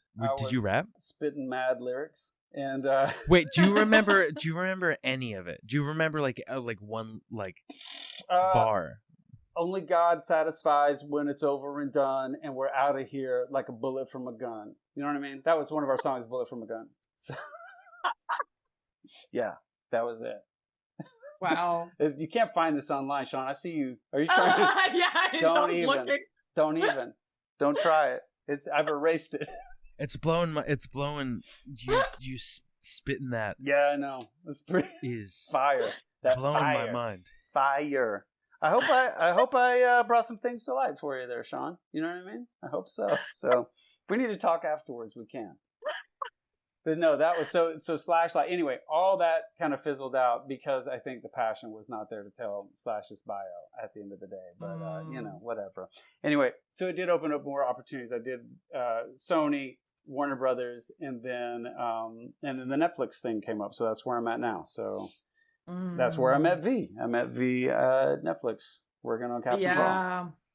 That was such a fun show. I mean, it was kind of like so crazy, but I also just really loved, like, that was such an awesome crew. Yeah, it was. I mean, it was a weird time. Obviously, it was all like pandemic and. Yeah, that was my first like directing gig. Which I'm like so thankful for. Yeah. I like learned so much. Honestly, when I came on that show, I was like. I had so much like PTSD from Spidey that I was so scared. No. But it all turned out pretty nice. Yeah, I mean, it was a fun show to work on. We at least had way more like generosity from the studio at Netflix than we did at Disney. Like we were in good graces, and we weren't. I mean, we were still kind of a dark horse project, to be honest with you. Like it wasn't. You know, as high profile as like some other things that are there, but Moon was doing stuff there at Netflix, and so he really liked the project, and so yeah, it wasn't nearly as tough. And I think scripted is definitely where I want to be in my career if I can help it, just because there's a good amount of certainty that goes along with the process. If you have a good script that's solid, you can kind of forecast out what it's going to take to get to the finish line. Whereas like, boy, the outline and the story beats is just like I like risk, but that's too high risk for me. I can't get to that table, you know? Yeah, it's funny because I was talking to a friend of mine about, you know, sometimes you fantasize, right? You're like, okay, what if I had a show, blah, blah, blah. And they were kind of like, oh, you should do like board driven. Board driven, you get all the good stuff. And I was like, no, bro, no. I'm like script driven all the way. Yeah. I like you can catch way more stuff up top, and then the board artists can like they have more room to figure out visual gags, you know, like so they because they don't have to figure out all the writing. So that was it's kind of funny. I feel that, but I Yeah. feel like people who love board driven, Yeah. Hey, God bless. Yeah. God bless. Mhm. I mean, and I love board driven shows to watch. You know, I'll watch it. yes, I'll watch to them. watch, yeah. Mhm. But I mean, when it comes to like living my life and, you know, career doing that stuff, oh my gosh, that's Yeah. life's too short, you know, for me. So, but now I'm also writing a lot, you know, so I Yeah, end up that's so writing. cool. Yeah, which is great. It's a different muscle. Mhm. And now I end up kind of like instead of just trying to find something in the board, I want to write it out. And it's almost Mhm. like sketching, right? So you'll write a draft and that'll be your underdrawing, and you go back in and you just keep working dialogue and action lines and stuff until you feel like you have a good drawing. That's the way I kind of associate it. It's just Mhm. same way you refine a drawing. Not that I'm showing off refined drawings here tonight. You know, I feel like that's kind of a similar process. Did you kind of like read any books, do any workshops or whatever to kind of like work on your writing before like show running and writing for development? Like what was your process like tackling that? I mean, it was like, I mean, reading all the books, of course. Like, I mean, just because I was scared, like going into this stuff, I was like, I mean, do I even know how to do this stuff at all? So, and I mean, Disney is so insanely concerned with story. Like that was, you know, story above character is really their thing, at least at the time when we were there, which I don't necessarily subscribe interesting. to. Story over, so when you say story, you mean kind of like plot? Plot and, well, okay, so this is why I started reading all these books, is because this language becomes very specific, right? Like, oh, well, there's the story, and then there's the plot, and then there's the characters want, and then there's like all this stuff. And I'm like, what are you even talking about? I'm just trying to make a good episode, you know? So I had to sort of like read all these things to kind of get in the executives' heads on like, what are they expecting out of me? And I would say, like, at least at the time I was there was an executive there who was sort of the lead. His name was Eric Coleman. You may remember that, Sean. He'd be at some of our pitches, but early on he was at all the pitches. And his thing, and maybe this is just for Disney television across the board, but for him specifically, I remember he is a story guy. He's all about story. Doesn't care if the character, not he doesn't care, but he definitely puts a value on story above characters. Can't just be character driven. Has to be story. I was like, okay, I don't even know if I agree with that. There are some things that I watch that story shit. But I like the they're characters. not even doing that much, Yeah. but it's still a good episode. I mean, even like on a film level, like, I mean, I think Napoleon Dynamite's story is shit. It's stupid, but the characters are amazing. It's so much fun to hang out with those characters. And It's so funny that you bring that up because I feel like for the longest time, I was kind of very plot, like the way that I was thinking about story or coming up with my personal ideas, I was always thinking about the plot a lot. Yeah. And then I was having a really hard time getting people excited about my like comics or whatever. And then recently I realized, oh, it's because my characters are kind of dull and they just kind of like are there to get the story like moving along. And ever since I started doing more character driven like comics or whatever, like people are way more excited about that. And so my takeaway from all that was that characters are the most important, and it's like my new kind of like philosophy. So it's really interesting to hear that there are people that are like thinking the other way around about it, that they're like, okay, no, it's story first and then character. To me, like, it's hard to put a value on one above the other. I think that these things, like, it depends on the project. Some projects need like a really big focus on the story because you got big arcs, you know, and you need a strong through line and all that. Other projects are more popcorn or something, you know, where it's like, I just want to spend time with these characters. They're so stupid or interesting. It doesn't even have to be stupid. So it kind of is project specific. In, I mean, the best of both worlds is when you get them both, right? You get a great story and great characters. Holy shit, it's unreal. Like, to me, like a like a Pulp Fiction or something like that. It's like, oh my God, the story's bananas, you know, and then the characters are so interesting, and it's like, it's a perfect marriage. Yeah, I don't know if people are going to be interested in a story if the character isn't someone that you'd want to hear a story about. I think that there's like this like delicate balance in between, like, it seems like character is something that's important first. Like, it's almost like first making sure that your character is someone you'd even want to hear stories about, and then story is important, but like, unless it's like a mystery show, and then you're just like, I want to know. I don't know. I feel like that's what like gets me. If like the only shows where the characters are not that interesting, I've been like watching Pluto on Netflix, which is like an anime based on the manga by Urasawa.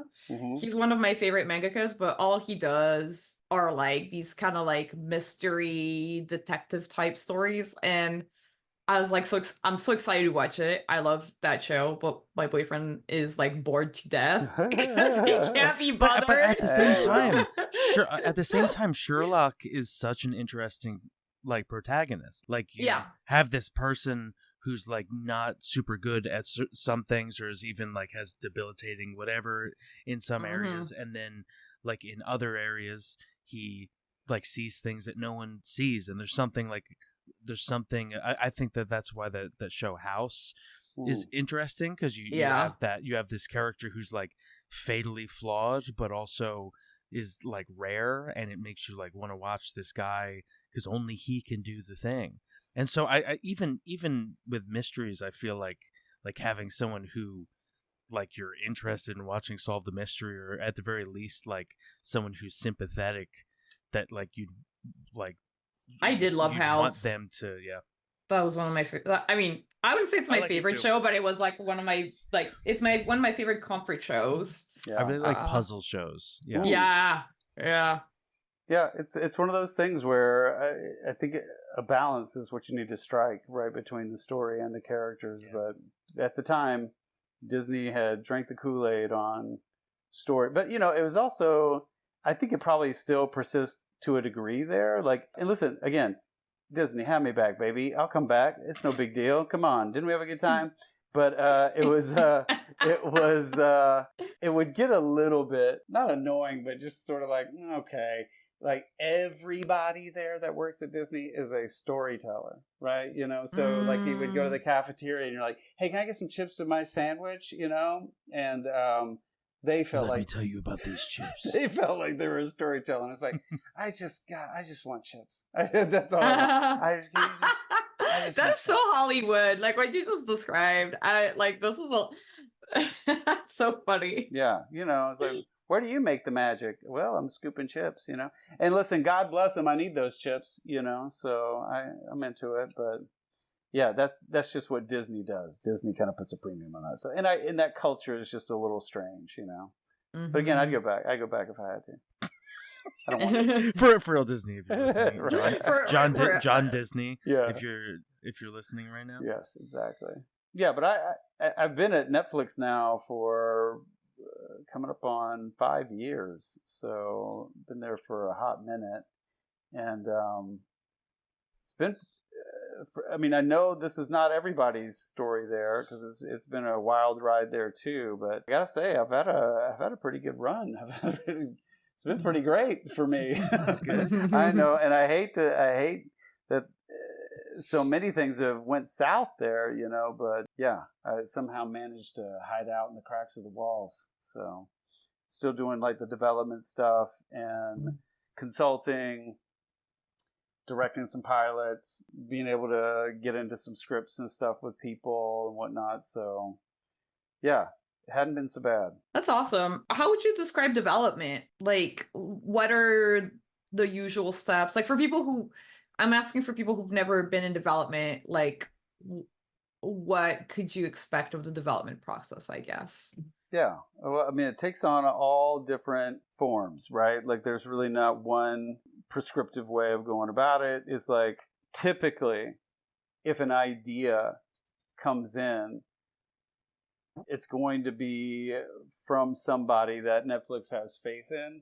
Like, to begin with, in order to pitch, you're going to have to go through representation. I guess I skipped over that point too. I could talk about how I got my manager, which is all of our manager, by the way. Yes. we do all share a manager. We all share the same We all have manager. it. So But I was funny. first. I think I was first. I'm old too, so there's that. But yeah, so typically, you're going to get a pitch through your representation, not necessarily your manager. Could be like Through our manager. Through our manager. If you're any good, just kidding. If you want to get anything made, you probably have to go with our manager. Probably so. That's why we're titans of the industry. So usually you're going to get a pitch through, it could be an entertainment lawyer, it could be an agent, whatever. You'll have to have some sort of a liaison get you in the door to begin with. And then I would say Netflix, well, not Netflix, any place is going to invest in people that they feel can execute the idea, not just have a good idea. Because I think this town, everybody has an idea, and they're probably good ideas. The difference is very few people can pull them off. Like, I mean, I have great ideas for an iPhone too, but I mean, I can't pull it off. I don't know how to do that stuff, but they're pretty good ideas. I should go try to pitch them. Catch Joel in his garage with a little chisel trying to make iPhones and going, damn it! It's not right!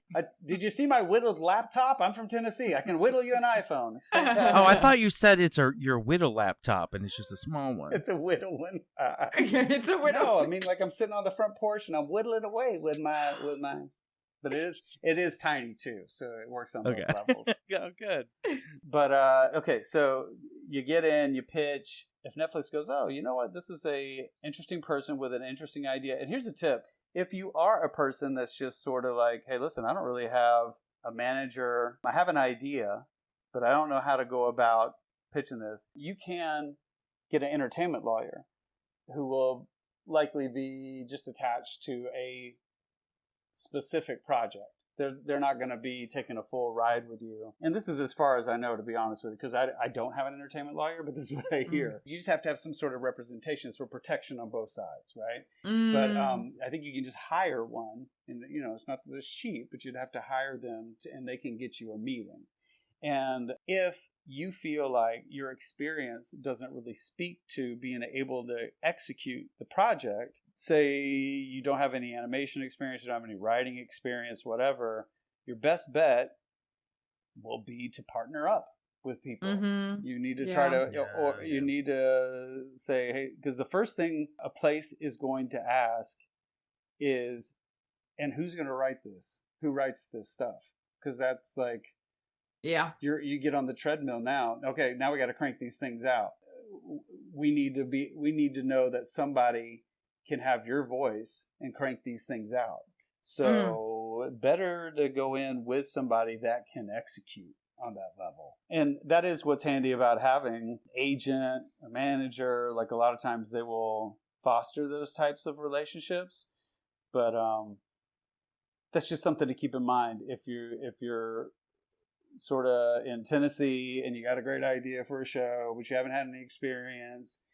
The likelihood of somebody going, yes, absolutely, green light, get to work is low, because you're probably because the next thing that they'll have to do is they'll have to start partnering you up. And if you can get ahead of that on the front end, that alleviates a lot of pressure. To be honest with you, probably that's the biggest thing to glean from this whole conversation, in my opinion, is if you can alleviate headaches for executives, they appreciate that in such a major way. Like if you can just already be ahead of the things that they're going to ask, they'll be like, thank you, God, thank you. Because I have so much on my plate. I'm having to take pitches. I have to make sure that current things are going. I feel like you're projecting because of your headaches. I feel like all you want is like, I just wish someone would give me a writer and rub my feet. Like what? Nice. Whatever. Did you give me that projection? I projected that telekinetically. If somebody could just rub my feet, that would be fantastic. I would take it. But no, sincerely, I think because that's what's worked for me in the past is like a lot of times you will be left to your own devices. Like, even when we made Captain Fall, to be honest, that was back when Netflix was like, let's go, go, go, go, go. We're making shows, right? So that show got greenlit. and it was a 5-page animatic. That was all there was. 5-page pitch document, PDF. No way, it was a really? 5-page and mostly pictures. But Netflix believed in those guys because those guys had already created a show called Norseman for Netflix. And so they knew that they had created a show in the past. They believed in their voice. And then they partnered them up with me. And they're like, Trussell's got this, right? Trussell can do it. And I was like, yeah, don't worry about it. I got it. So then they were just like, okay, go make a show. We're like, how many shows are we making? Like, how much writing should we do? They're like, can you just make a show? Just go make a show. We're like, whoa, okay. I mean, crazy. Like, do you want to know what it's about? We don't deal with numbers. Yeah, we don't tell us the numbers. So we eventually got out of them that we were supposed to write 8 episodes. 8 episodes for a season. We're like, okay, got it. All right, we can do that. So they flew me and those guys to London to go spend a week to go come up with the beats of the story. And so we did. And when we were there, they go, hey, you know what? We're going to make it 10. We want to do 10 episodes. I'm like, okay, well, we can broaden this out and stuff. So we broadened it out. And then when we got to the end of that, they're like, you know, we're going to make it 20. We're going to make it 20. So that is so crazy. It's great news, but it also, like, you know, you just kind of have to. Like, how long do I have to stay in London? It was just like, it's rainy here. You have to be versatile and just go, yeah, okay, yeah, I'll figure that out. And you can always complain about something, or you can just be like, no, I got it. Yeah, no problem. Yeah, I'll deal with it. So, yeah, alleviating headaches for executives, I think, has served me pretty well. And that's what I'm still doing, right? Even on like consulting with these projects and doing development, what I'm trying to do is be another set of eyes, ears, hands, or whatever for these projects before it goes to them. Because I understand like what some of the prerequisites are going to be, you know? So I can go ahead and tell the creator, like, hey, we're probably going to want to focus on this thing. Like if it had been at Disney, I would have been like, listen, don't listen to the ghoul with the pigtails over here saying character first. I'm telling you, go with the ghoul with the story first. The story first, right? So is that you, Sean? Did you do this character first, or is that you, V? I did character Sean. first. Yeah. I gotcha. Okay. Yeah. Got a bunch of weirdos who have opinions. Anybody who has an opinion is weird. It's creepy. You know. But yeah, I think it's something to keep in mind outside of like pitching your passion project, which is, you know, God bless, do that for sure. But also keep in mind, these executives are also people that are like working a job and they got like 1,000 things going on. So as much as you can like bring to the table and be like, I got this figured out. I'll take care of this. Here's the writer. I know how to get to the finish line on this. I got a Rolodex of people. You can see evidence of my work. That's going to be the people that they go, I like this guy. This guy's great. Yeah. So for what it's worth. But yeah, I think that there's a certain amount of expectation that a lot of people have with like, once you get a show picked up, like they do it. Like the network, yes, they do it, and they're gonna have people. The gears will be in motion, and then like I feel like it's a miracle that any show gets made, just because like the core people of that show have to know how to either do so many things or know how to connect everybody. Yes, and dude, yeah, it's crazy. It's really tough. I mean, and you're exactly right. Like I didn't know that either going in. I was like, oh, how does this stuff get made? Like when I was at 6 Point Harness, it was like everybody worked there all the time. Like there was just like a standing roster of people and projects would come through. And it was sort of like my freelance thing. Like when I went there, I basically moved my freelance thing there and I'm just another worker, but I had projects a lot of times. So if I had projects that I needed to hire people, I could hire out of 6 Point Harness's people to be like, hey, come on to my project for a minute. Help me out. And then if I didn't have anything, I'd be hired onto one of their projects and I'd do whatever, boards, character design, whatever. But people were just there. And so at Disney, that was not the case. It was like, all right, hey, Pickle and Peanut, this looks great. Start hiring a crew. I'm like, hire a crew? I'm like, oh, okay. The whole crew? It's like, yeah, production people. You need to talk to line producers. You need to talk to all these people. I'm like, what? I don't even know what to ask these people, right? And now, luckily, I mean, I have enough experience that I know quite a few line producers and stuff, but I'm kind of like that shepherd for people coming into the space, like teaching them what it's going to take in order to get a crew together. Who do I know out there that I can trust? Take the reins on this stuff. Who do we want to take a gamble on? So it's kind of a different ball of wax, but I dig it because I've had so many war wounds at this point that I do know a lot of the pitfalls, and I just go, I don't want to go back to that. I don't want to have this thing go sideways. So pretty careful. Yeah.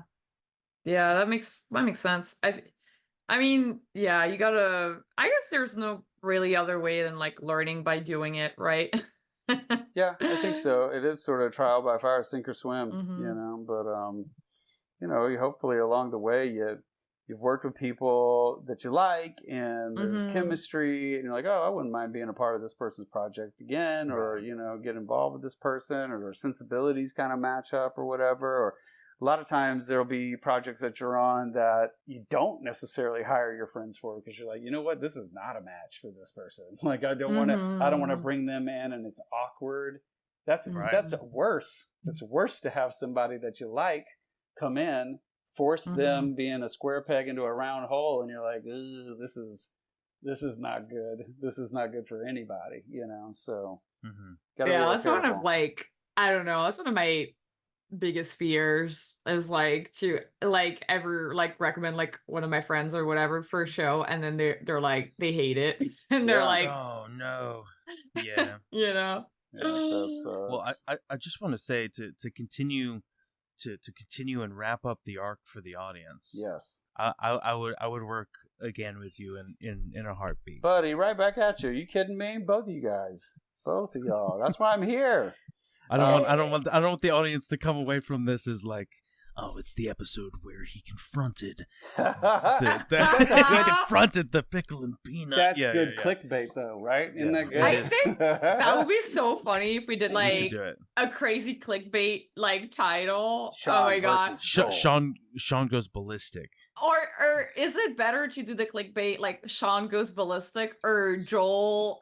Wait, like at Disney, Joel doesn't care about Disney. No, Sean goes ballistic and Joel doesn't care. That should be the. Joel just doesn't care. That is so funny. Oh just my put a God. period in between them so that great. They are separate things. This is going to light up the internet. Everybody wants to see this. Everybody's been waiting for this. Sean has a tough confrontation. Joel doesn't care. They're like, JOEL TRUSSEL? Who's that? What is he? Electric City? What was that? I don't even know what this guy worked on. Ridiculous.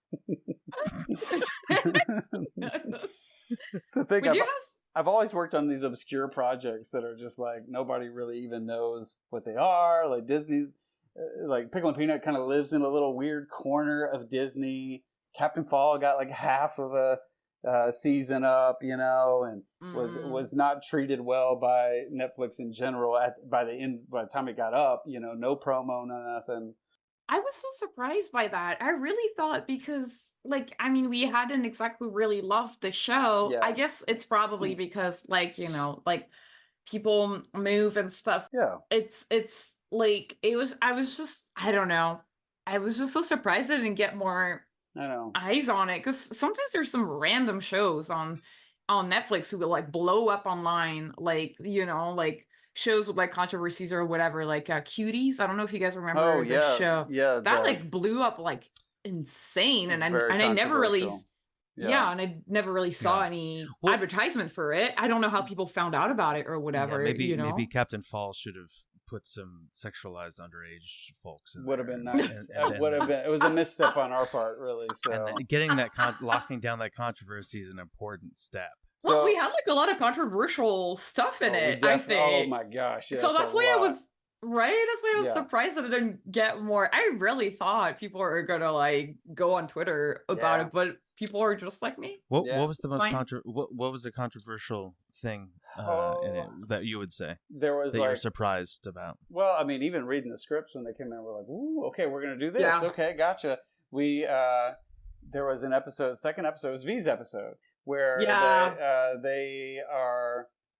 So the gist of Captain Fall is that it's a criminal cartel running a cruise ship, using it as sort of like a vehicle for their drug dealing, human trafficking, everything. But on top, it's just a normal cruise ship line where people are vacationing and having the time of their lives, right? So that's sort of the yin and the yang of it. And Captain Fall is just like a really unaware, inept, underqualified guy doing this, but he's super gullible and they're just pulling the wool over his eyes all the time.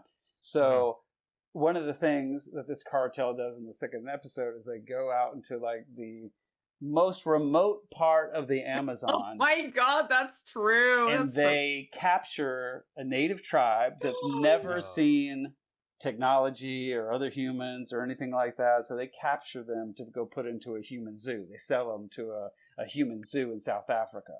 And so that was controversial. So controversial internally that we had to get consultant. We got a consultant from Brazil to come and talk to us about Amazonian tribes and representation about these Amazonian tribes.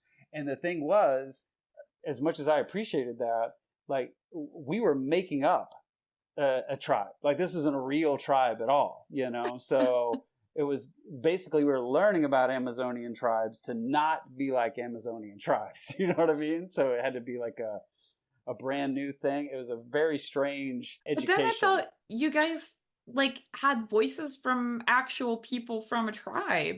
We did have, like, because we used a language of the region-ish, but they are not from a specific tribe. You know, it was a minefield. This is what I'm telling you at the end of the day. Whoa, it was very difficult. Yeah. So we paid like thousands of dollars to these consultants. So somebody, you know, got paid. It was nice, but it was a weird time. Yeah, I remember the second episode that I directed with like the harassment stuff happening in it and the albino. And it's funny because the episode editor, like, I was telling him, like, yeah, that one's a bit of a rough one. And he was like, I know, right? I'm like, yeah. He's like, oh, that albino storyline. And for him, it was the albino storyline that was really tough. It's multi-layered. It was multi-layered. Yeah.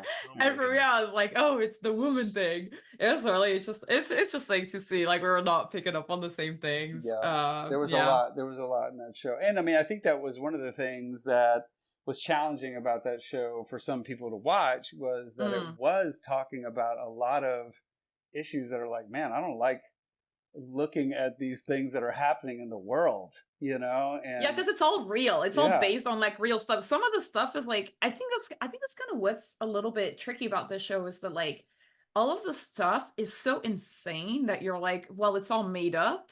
So when you think about it like as a made up thing, it doesn't seem crazy enough. But then when you look it up and you realize this is actually happening and real, and it's a little bit weird. It's like that kind of like line that it's like kind of playing with, I guess. It was I don't know, it was a fun show to work on. I love those guys. I had a really great time, and I really appreciate them letting me be so involved. Like, that was an opportunity. Like, they wrote every episode themselves. Like, it was just the two of them wrote all 20 episodes. They're beasts. They're super talented. But they allowed me to do a lot of development with them and come up with story beats and stuff, and super involved. But yeah, I think it was a challenging show for a lot of people to get into, because it wasn't quite like, wasn't an action show, or it wasn't a drama, but it was kind of a comedy in disguise.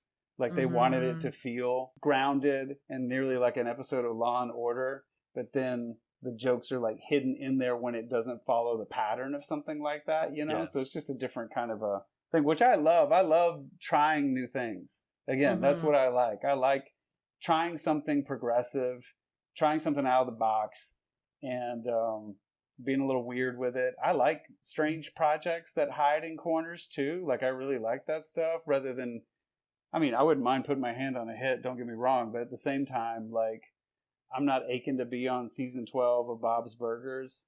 Listen, Bob's, call me though. If the well runs dry, call me up. I can get in. It's not a big deal.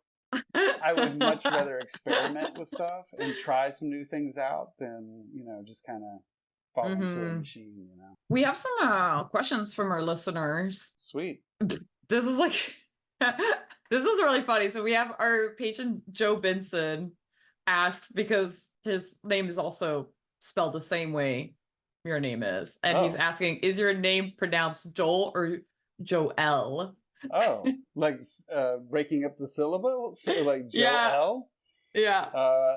Listen, you know what I get a lot of? I get a lot of Hoel. I get a lot of Hoel here for my, if I get a coffee and stuff. I'll go up and I'll check on my drink. I'll be like, hey, has Joel come up? Has anybody called Joel yet? And they'll look at the drink and be like, nope, I don't know, I'm not here and stuff.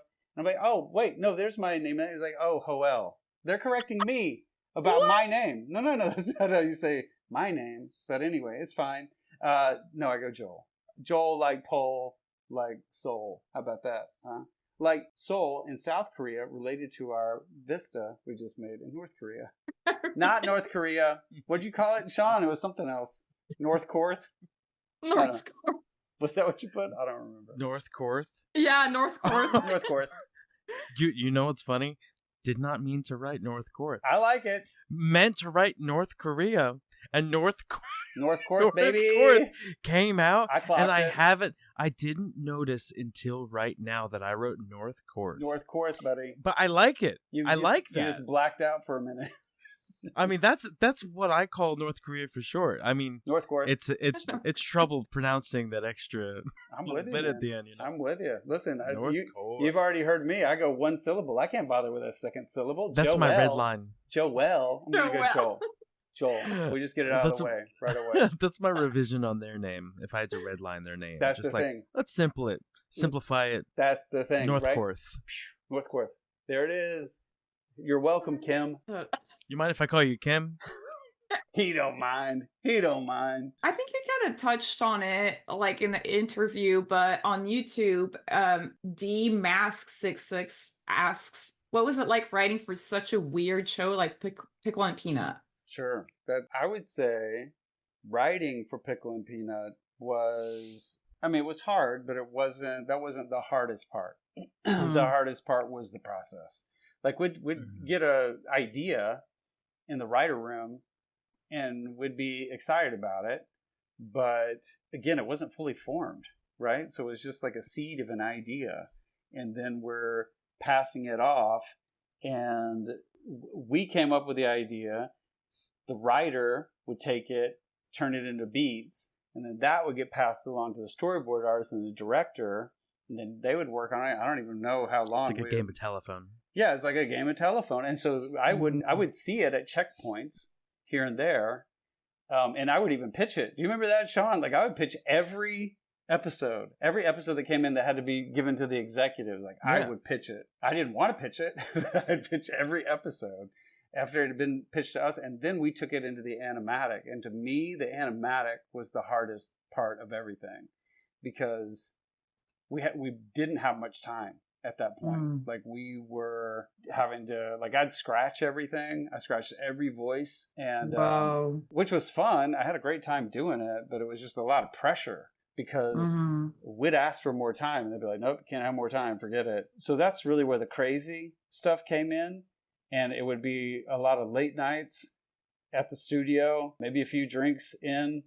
And that's when we would be like, well, we got to turn this in. I'll tell you, here's a good example of that. Not that it's going to go in the Criterion collection or anything, but there's one episode. God, what was the name of it? It was like Axe body spray stuff. It's like Handsome Boys or something. I don't remember what the name of it was. But at the end of the episode, God, I really want to remember the name of this. But what happened was they would take this Axe body spray and spray it on their face, and they'd be handsome, right? Literally handsome. But then to combat that, at the end of the episode, they found some kind of cream that they made up or something, and they would rub it on people's faces and it'd make them ugly. And so they did that to some animals. I don't remember why, but they put it on these animals' faces.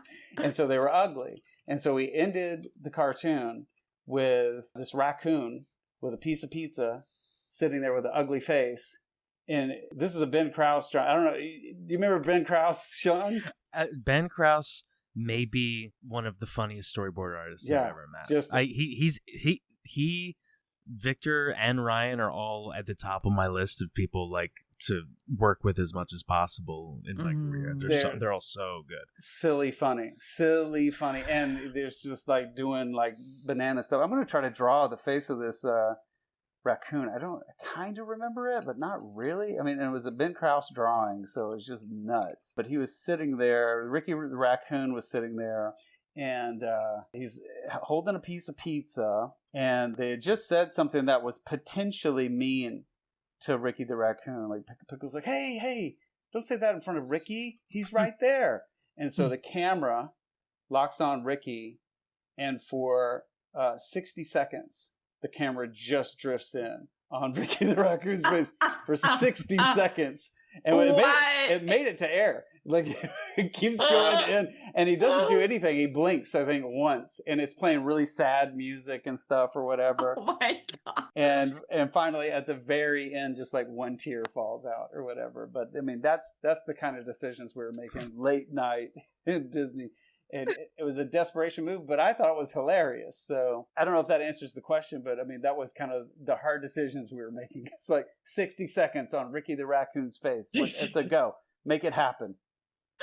I love that. I feel like that kind of like will bleed nicely into our next question, which is creative block. Yeah. It sounds like you were running into a lot of like hard decisions to make. I feel like that can sometimes be related to creative block. Do you experience it? And if you do, how do you deal with it? All the time. Yeah, I get creative block all the time. I'll tell you what, like when I'm writing, I never get more chores done in the house than when I have to write something. That's for sure.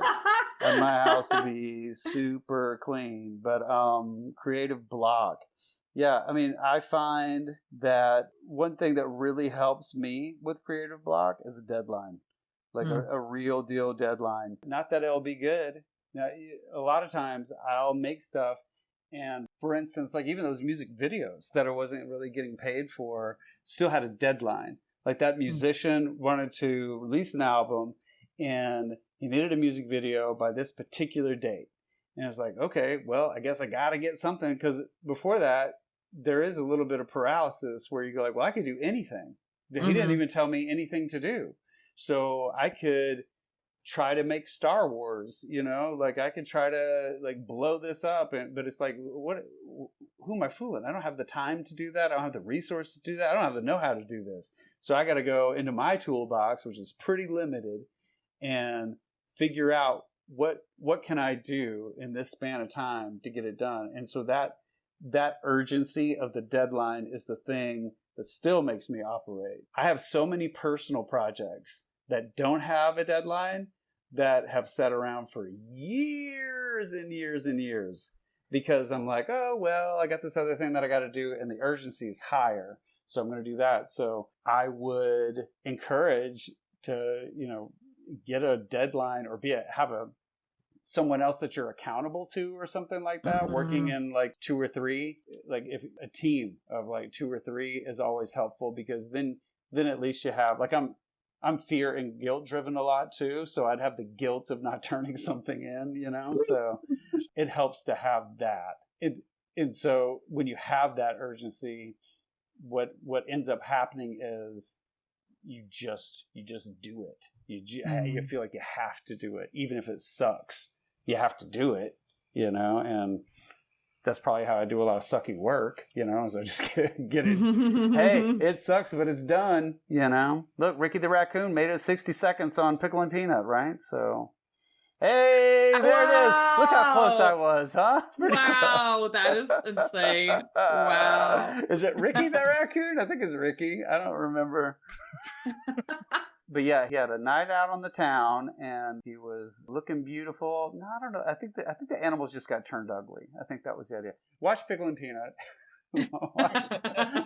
Watch that episode. Whatever. Do you know the name of it right there, Sean? Did you find it? I looked up Pickle and Peanut Raccoon. Oh, okay. I don't remember the name of it. Let's see. Is there anybody that knows the name? It was like Axe. It was a spoof on Axe body spray. But anyway. And somebody told us in the review, they're like, that looks like that was probably a good idea at 11 p.m. in the edit booth last night. And I was like, wow, you're exactly right. That's exactly right. That's impressive. Yeah, that was pretty great. And then I was like, and ship it. Oh my god, that was like the power to say that though. That's pretty cool. It was a good time. Yeah, it was a good time. They were desperate too. You know what else was a good time? This interview. Hey, thank you guys. That was so fun. Thank you so much for coming on the show. And with that, I think that's the end of this creative block. Joel, thanks for being our guest and sharing your story. My pleasure. If anybody made it this far into the interview, like, oh my gosh, like, I'll send you a drawing. Oh, they get a special treasure. Special treasure. I'll send you a photo of a drawing. That's the clickbait title. That's the clickbait title. Treasure for whoever can get to the end. Yeah. And also, thanks to our listeners. Follow us on social media at CRTV Block, where we ask for drawing prompts and questions to ask our guests. Huge thanks to our editor, Clements, for editing all of the spiciest bits out of the podcast. Our original record was 5 hours long, and we talked so much shit that got cut out. Thank you. It's so tame now. Marco, thanks for helping us produce the show. And Ibuka, thank you for creating the short clips we've been putting out. If you love our show, please support us on Patreon. Becoming a patron gets you early access to interviews and access to our Discord community. Another way you can support us is by interacting with our content. Please like, subscribe, comment, share with all of your friends and family or anybody who loves Please! Please! For the love of God. For the love of God. No, but like, I know I'm joking, but I'm like, it is, you know, like it is a pretty, like, we've been like putting out episodes consistently for the past 3 years. And I think, you know, having a little bit of help from y'all listening. I feel like we just have a reward. I agree. Yeah. I support that. So if you've made it through this episode long enough to hear Joel Trussel's ending, then you get a reward. But since we made it so long through doing all these episodes, we also get a reward. There you go. We want some patrons. We want some donations. Please help. If you're not already subscribed on YouTube, or if you don't already follow us on Spotify, do that shit. Hit that bell, like that, tweak. Yeah. I feel like Clem is going to have to edit all of that out. No. We're keeping it. Yeah. V was V and I was Sean. Keep being creative. We'll see you next week. Bye. Bye, y'all.